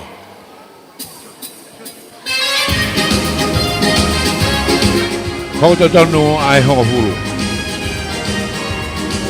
Wa mapo mo tayo ngai ofa no kotoa ngai whakakatoa ai konko i ai tutuku ai wahenga longolongo. Hiri ni ku waha kwatu. Wa malo ai bebo ke kau wai fatungi ko ia me broadcasting. Ko tutuka kuntalo te. Wane vuane waka mai ani nai. Malo apito.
kaya at mayroon.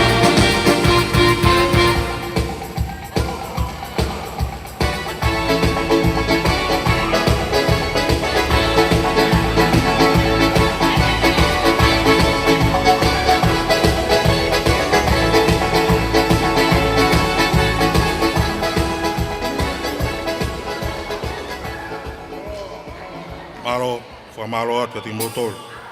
Kahui koe ofa pa mai tokoni. O mau hena e whetu taki pa me he taha beo kau korisi tuka longolongoni. Ia mo ene ofa. O whakahua mai ke tawa kau ni koe paanga ta hawhe pia mia sailopa vea. Whamalo at kahui koe ofa pa mai tokoni. Atu pe mua ke o atu he ai ola whakakatoa o ku mau i he te pire i he taimini.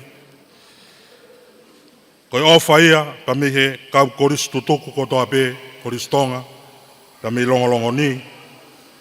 Wheonga whakakatoa aho mau ofa pia moe paanga e tolu kilu ma ono afe ni mange au whahiwa se ni te whanoa.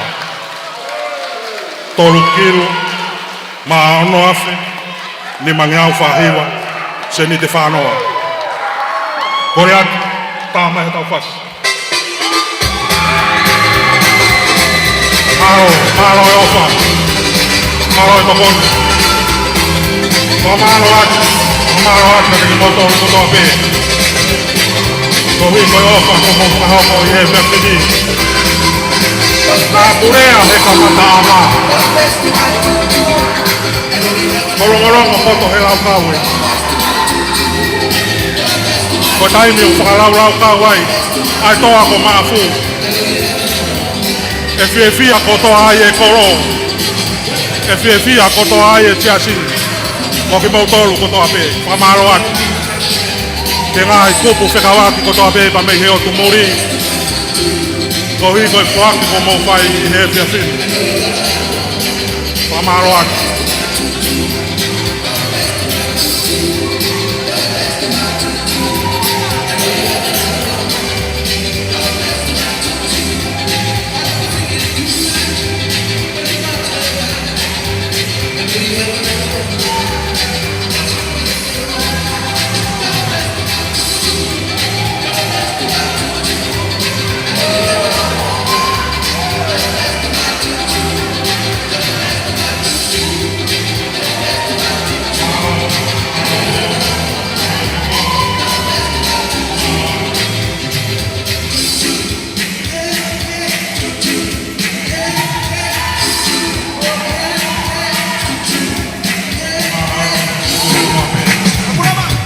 Don't mess to my tutu. Don't mess to my tutu. I know you haven't had a one night. Don't mess to my tutu.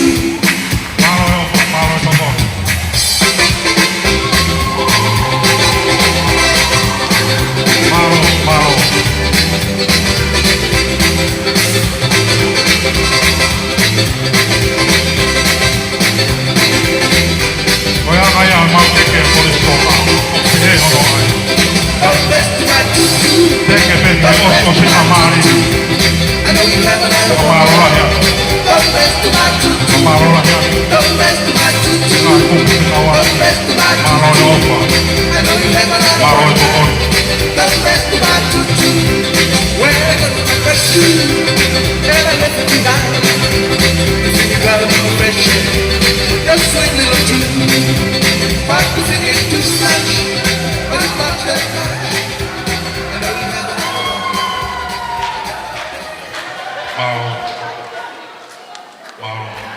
Malo e ofa. Malo e tokoni. Whamalo atu ka teki motoru kotoa pē.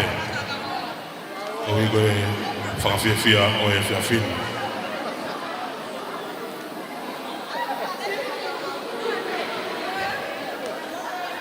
E kai ke toi whakaloloa. Ka te oange whainga maari e koe ni.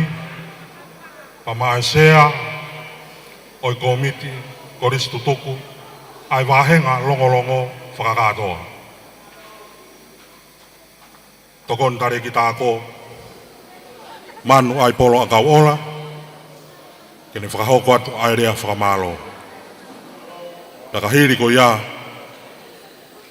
ko kore atu ai peki tangatai whaifkaupure wahenga siausi o whamoala, ke mea mai o ne whakahoko atu ai ola, whakakatoa o e whoaki, o whakahoko e he wahenga longolongo i he whiawhin, hiri ko ia, na whakahoko atu ai pepa mo i tau lotu tuku. Ai kumua ke u pāsi he kia manua ka ola, tupe mua ke whakahoko atu ai whakamaro koe ni pa mie motuani. Na teke mo tolu ko toa pe, ko hui koe whoaki ko mo whai he whiawhin. Whamalo atu he ngahi whamiri na mo tokoni mai he tu whatikite na whakahoko he kau koris tutuku. Whamalo lahi atu. Pai kai ngā tai, ka koe ngahi turi ki e wha. Koe wha i hai ia, koe wahenga longolongo. Tua tā kilangi, wālolo, kāpeta, ia molongolongo. Koe tau tatau e, ki ase o whai mai, ta mi he funga mana mo oi. O maua manakpe. Heo koe whaki mo whai. E whiawhia ai e kolo, e whiawhia ai e society, siasi, ta mo e whiawhine i whanua pa mo e tangata i whanua longolongo. Tatau pe i heo pe, ta mo ki mo tolu kotoa pe i longolongo. Whamalo lahi atu, kore whamore atu pe, na koe hato whatongia, koe ka ike e hoa, ta mo tau, ta mo homo mea mai, hulu tua pe mawhana he poni. Ta koe anga ia, ai tau ofa, pa mo i tau manatu me rie, ki funga mana mo oi, whamalo lahi atu. O angrewa whainga mare koe ni, e tokon tare ki tā ko, manu ai polo ka ola. Ene whahoko atu ai rea whakamaro, maro api.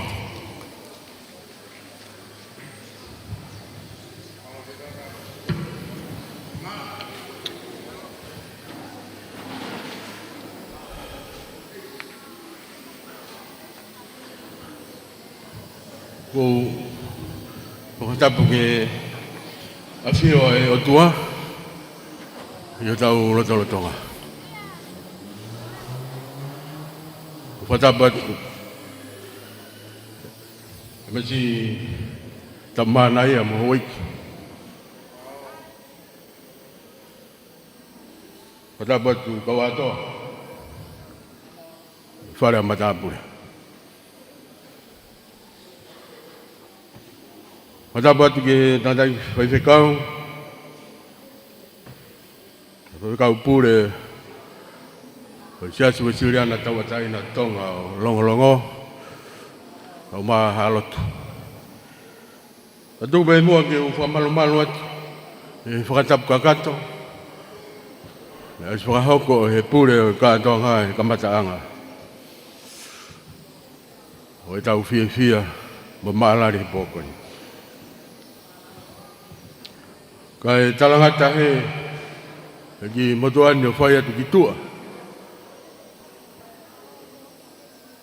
Kai whakamonu hoku koloa.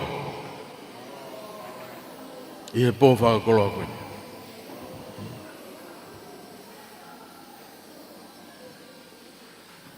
O kou tomua tuku ha whawhetai he o tua mafi. I ene whakatoka maari ai hala whanonga. Hange koe lotu lerei nei kamata aki. E tau kātonga he pua koeni.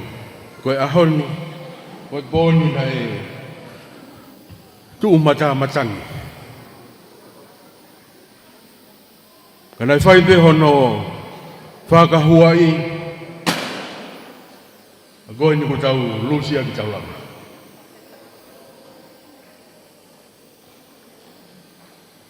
Wei ai. Ko kita ilahi ai. Oi fa malo ke tau tu.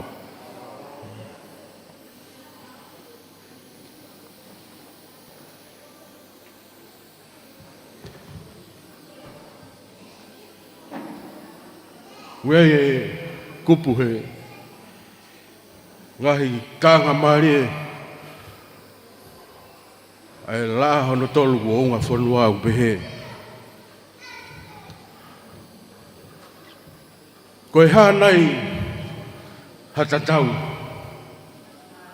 Koe hā e tuha. Oi fia kua tu monga.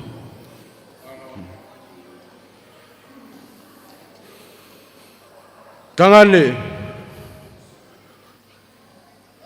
te tau tue. Seuke longo ho ahoe.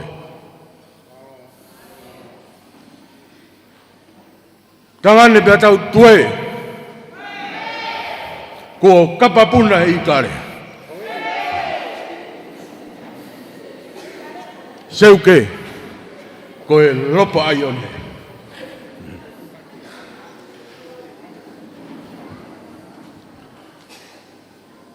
Tuku ke hawa tu rewa ki motua tua koen.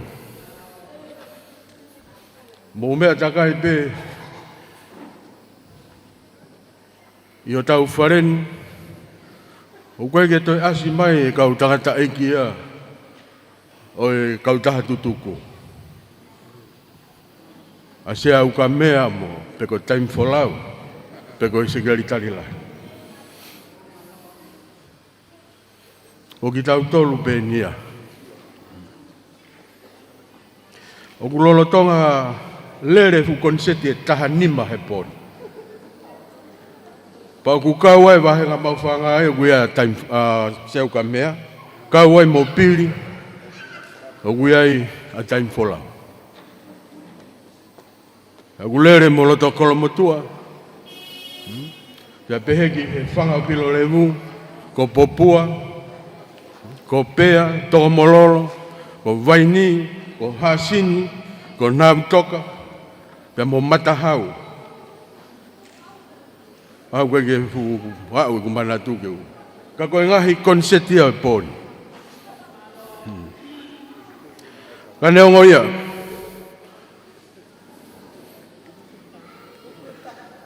Tau lue lelei pe e tau fia mo whakamalo he pōkoini.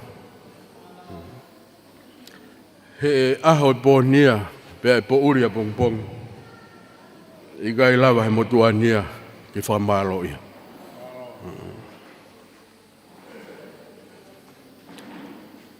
Whafafonga atu e tama Brinisi. Ko Brinisi tungi, ko e President lahia, ko e kau taha tutuku ai Kristonga. Kau mai ko silia pure mo e hou enki korisutu ko toa beo e koristonga. Whaka malo loto honga moni.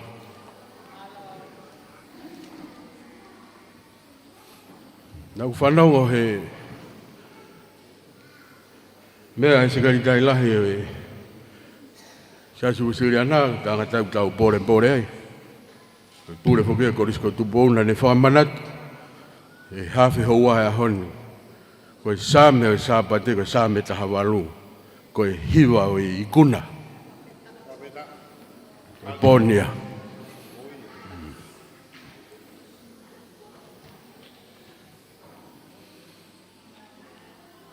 Whamalo lahi atu. Ki he wahenga longo. Kau maho no ngahi kolonia. Mau whakahua pehe, mau ngahi Polkalama TV. Koe anga e tau nofo ho tau wahengan. Koe nofo e tau kete mono whanki tehina. Koe tau kete heni, ko longo. Pakono ngahi tehina ni a kāpeta. Wāloloa. Pea moe o tuatakilan. watu e whamalola hea bito ke feitona. Ke Hawaii ki. Ka mana ia ka ma ai korisi moa. O tau walunga fulutup, o tā vite tonga.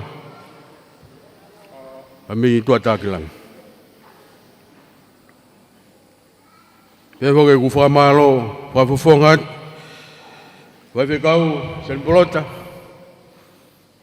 Pea kia aho lelei, mo e hou ki korisi tutuk. Malakai uhi, e mei kāpeta. Ta pehe whoki, ia moalala, sani whare tau. Mo e hou ki korisi tutuk. Pea mei wālolo. Isa, e ngalo a whee, ai ului wahenga alongolong. E mōni e hiwa koe e tuitui a tamare. Te ulaka takai he ngahi turiki, ka te utoki whakaosi mai peo salute ke halapaina. Koe kakato eni e mau ki takatakai holo he ngahi turiki, kapeta, tuatakilang, wālolo. Koe nuk tautoki whakaosi mai ki hene poni.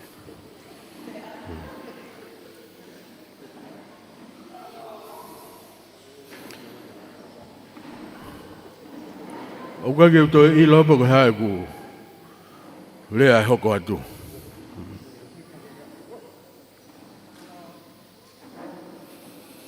Wa mea be ku mahino ke motuani, ko tau wahengani.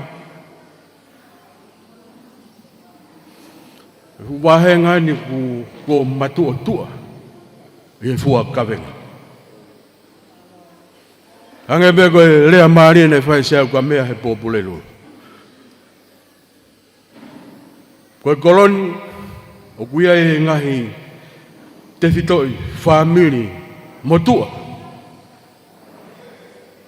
Pai kai ke uto e hela whamatala.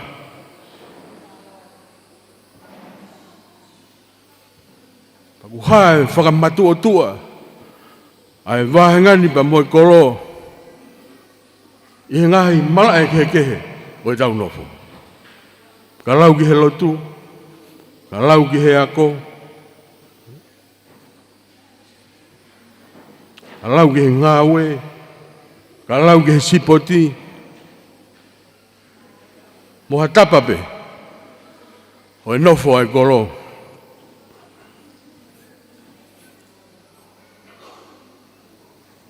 O e kolo peni ko na uanga pehe, fua e kawe.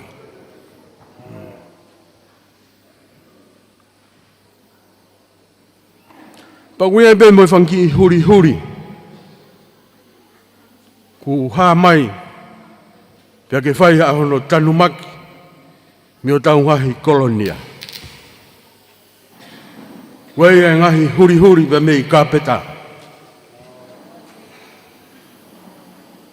Hoi ki e.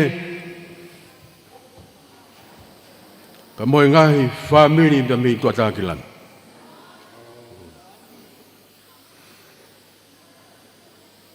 Sane whare tau e, ka mō tau kāinga pa mi wālolo.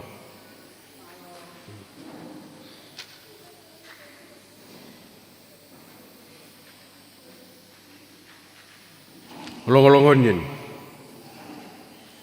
ko e longolongo mo loto, i kai ke fuulahi, ke rea pe ke talanoa, kau ku longo pe monoloto. He ku rea pe ni ngawe.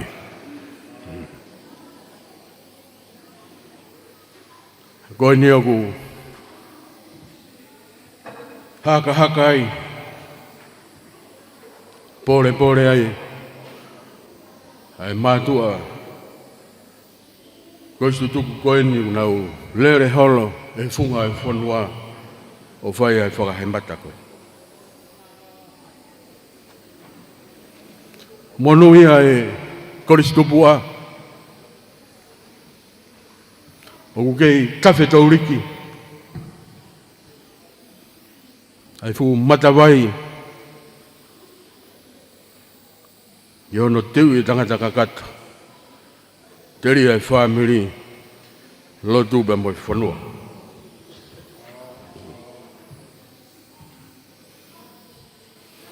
Wei e whao e tangata punake iloa ho tau koloni. Ko tangata me koristonga. Ko tupou niu au ne pehe. Talu e tupu atohani. Ko ni be matawai. Ki he siasi pe mo purangani. Ko o matawai en talu me tuai. Ai koris ko tupou pe mo koristonga. He kane ikai e o matawai ko ni. E fe nai a ho tau kongani. Ko feu I maari u fai he puna ke koni. O goromotu. O ku fe e tau whanau he kongani. O hinga ia o fai e whakahemata ke toi whakafoki e tau whanau he akono whamau.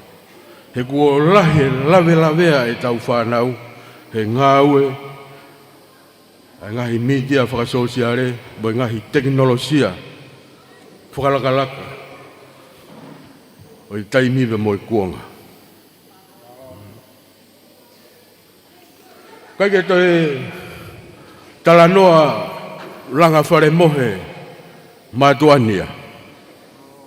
Koe mau whanau o koe he talanoa he whunga whonua kehe. O koe tau toi langa whare mohe. Koe tau talanoa langa e whonua koe langa tonga. Pagui kai ha toi mea ngā au ea e toi mahuluange.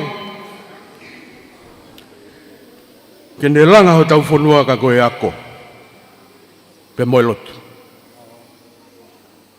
He nei tō wholofola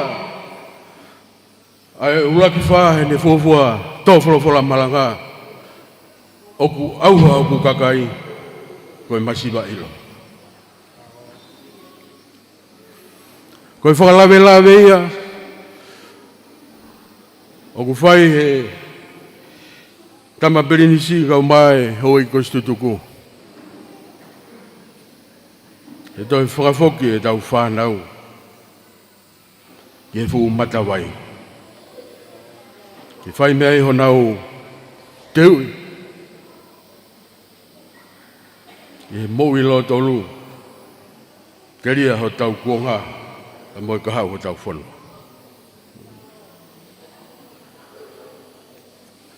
Amalo la hetu. Tada I whai kau. Mahalo e lotu lelei.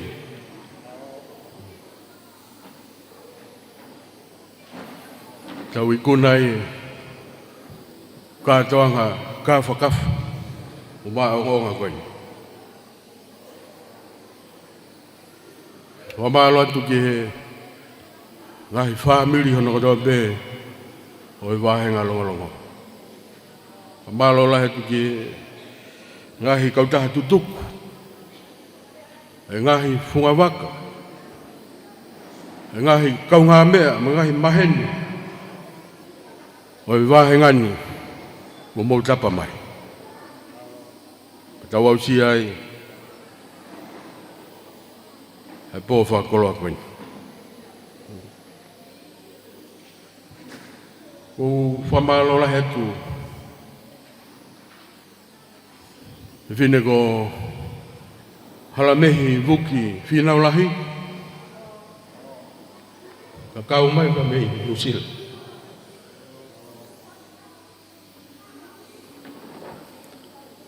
O ke whafofonga mai, au tau kāinga me he ope pe mo e tumuri. Leo ngā waike nau mea hen, nau mea mai mehe. E tau live stream, me he pule lulu, ka mo e pōni. Watu ai he whamalola ki e peituna. Alame, mo tala monu, fai ha liu e folau a pongpongina. Tawange beke ke ha ia ki tau tolu. E o tua ne ofa tai mamotu. E feuhi, e mo e tākanga. Mamahi ho tau koloni.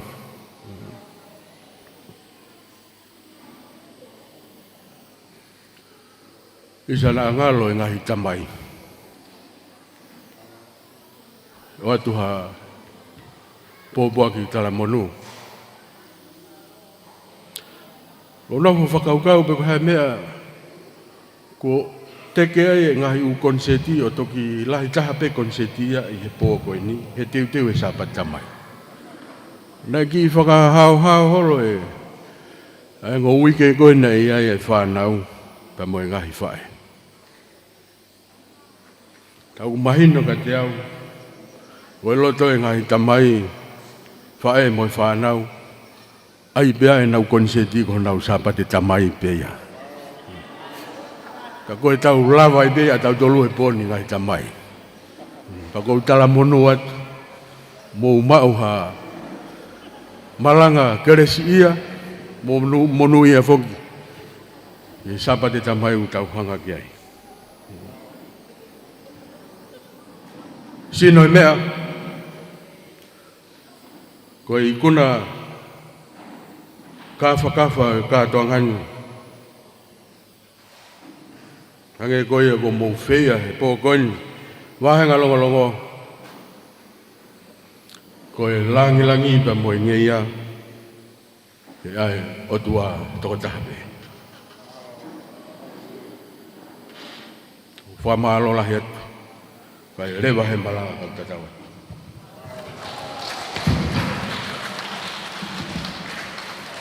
Malo, kamalo lah ki he tokon tari ki tāko, manai pola kawola, o i koe whahoko o rea whamalo o e whewhini. E kai ki uto e whalolo a kainga, a te upasi he ki he tātai whaifukau, pure e wahenga longolongo. Se hausi o whamoala, kene whahoko atu ai ola, whakakātoa, o e ofa ko mo fuaki pa mai, wahenga longolongo, pai kai ngā tai, whahauka toi pepa mo i tau lotu tuku i e whiawhini. Malo au pito.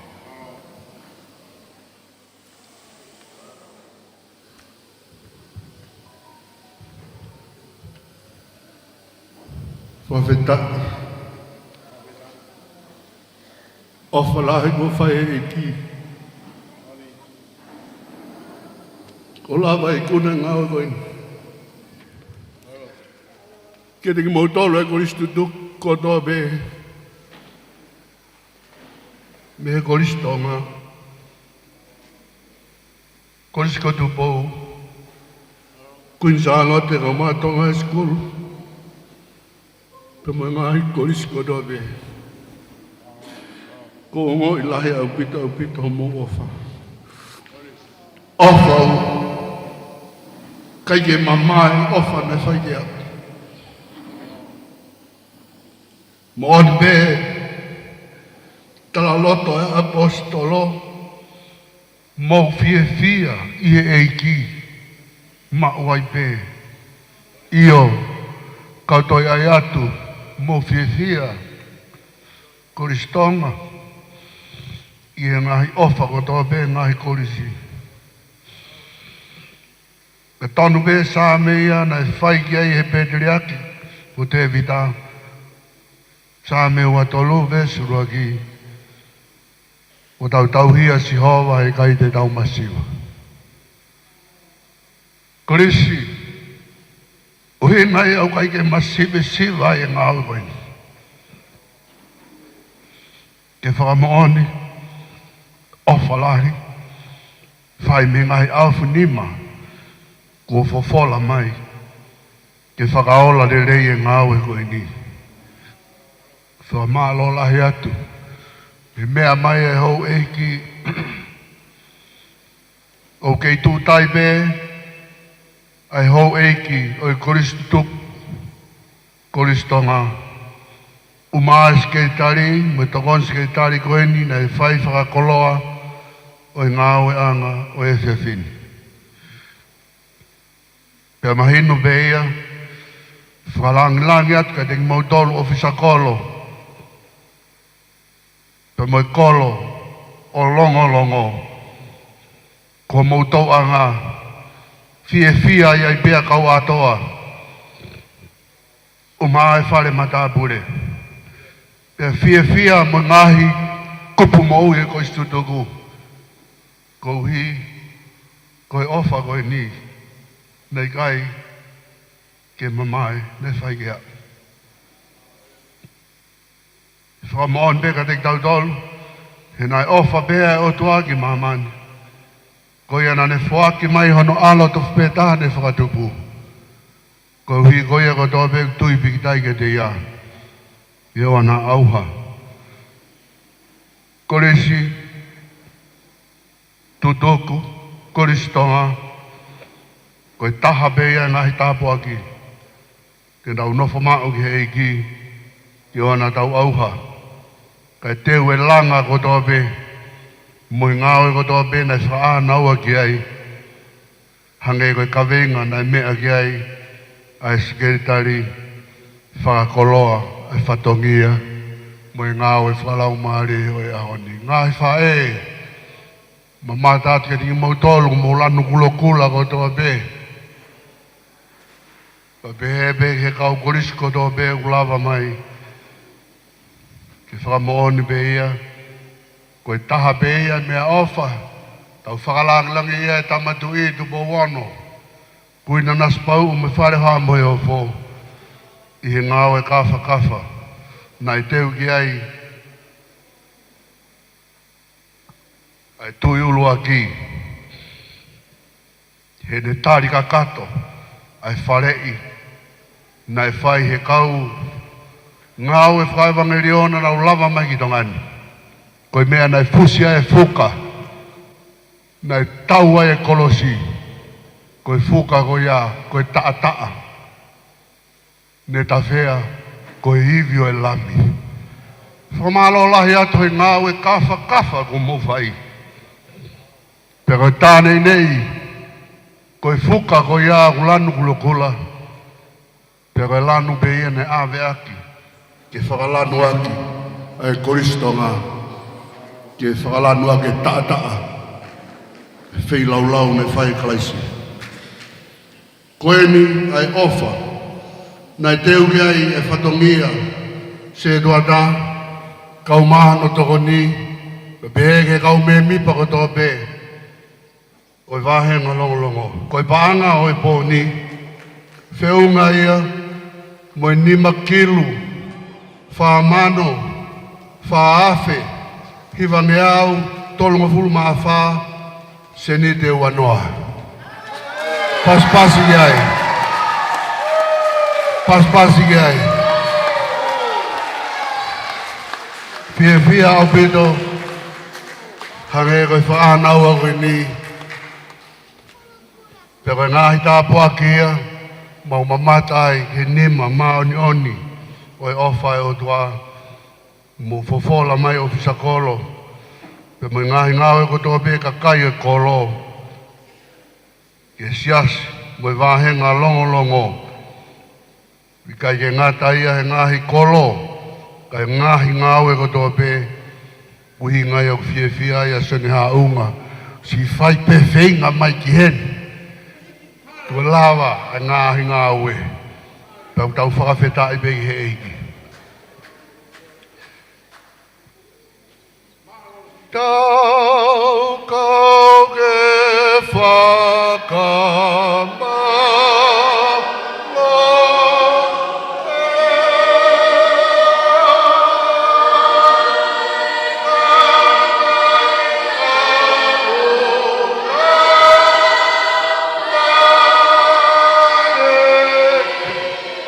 Kau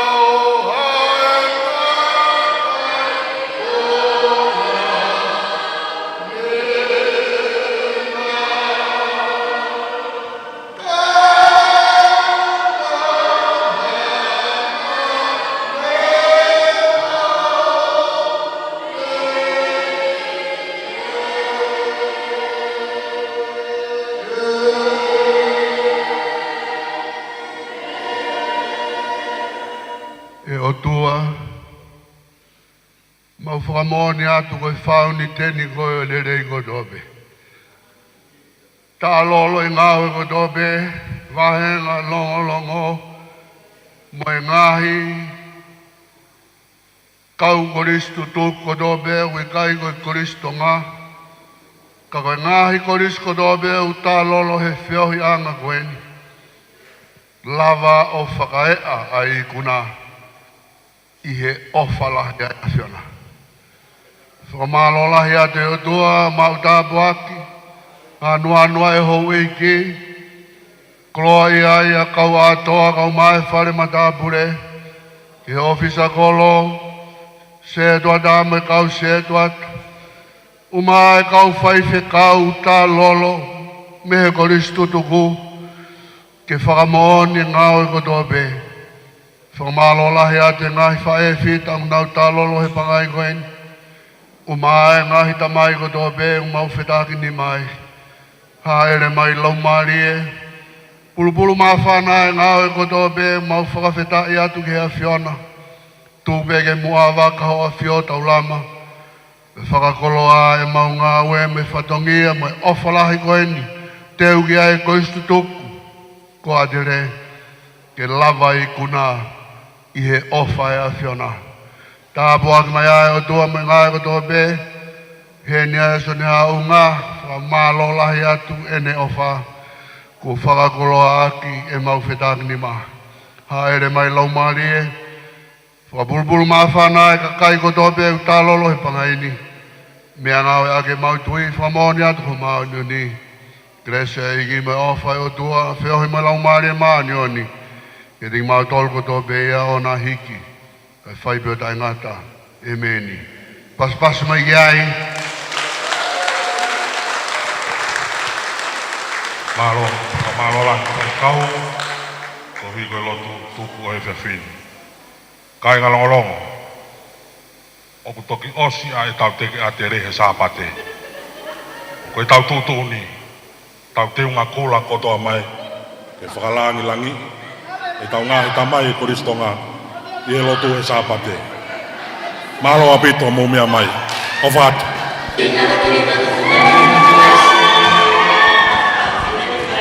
Peko e kakato ia, ai whenga banga ko ia, ai Kristo ko e Kristonga, i wahenga longolongo. Kau mai a murina, kau mai me whetu o toa, maua e banga e nima kilu, wha mano, wha afe, hiwa ngeau, tolu wha, seni te wanoa. Potong ne au lele te whai patungia ka motor koisi toku ka maa motor mai longolongo. Tapa ke o tongani ba bebo ki kimuri natu. Ka wata le ba fut ni mamo e live stream e Broadcom FM broadcasting. Te venga ke ka u. Ma ko malo atu. Ko malo bebo ki ko situ ko skuchalo te. Ba mai ko ne fua. Rotonga e fetonga ko ni. Ko to ta ko be long poto he lau kau.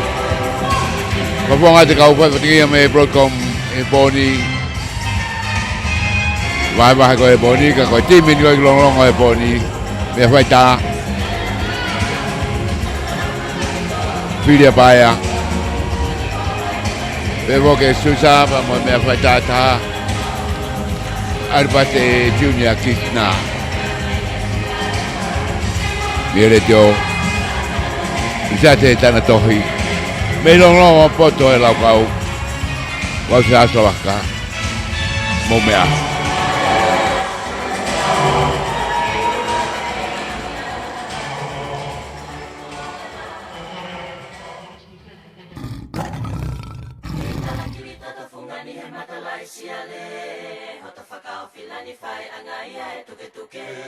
Utunga kito nga hemona tay hano takele Wi-Fi kinanga to angaya asilupe Lau manu auto ise sa lau manu kamahiki Toriaki e kakalahe ako ne whakapalo vitenisi Whakamaunga kiai Si otu feleni te he koe mo koe oe mapafisike te utanga taki he politiki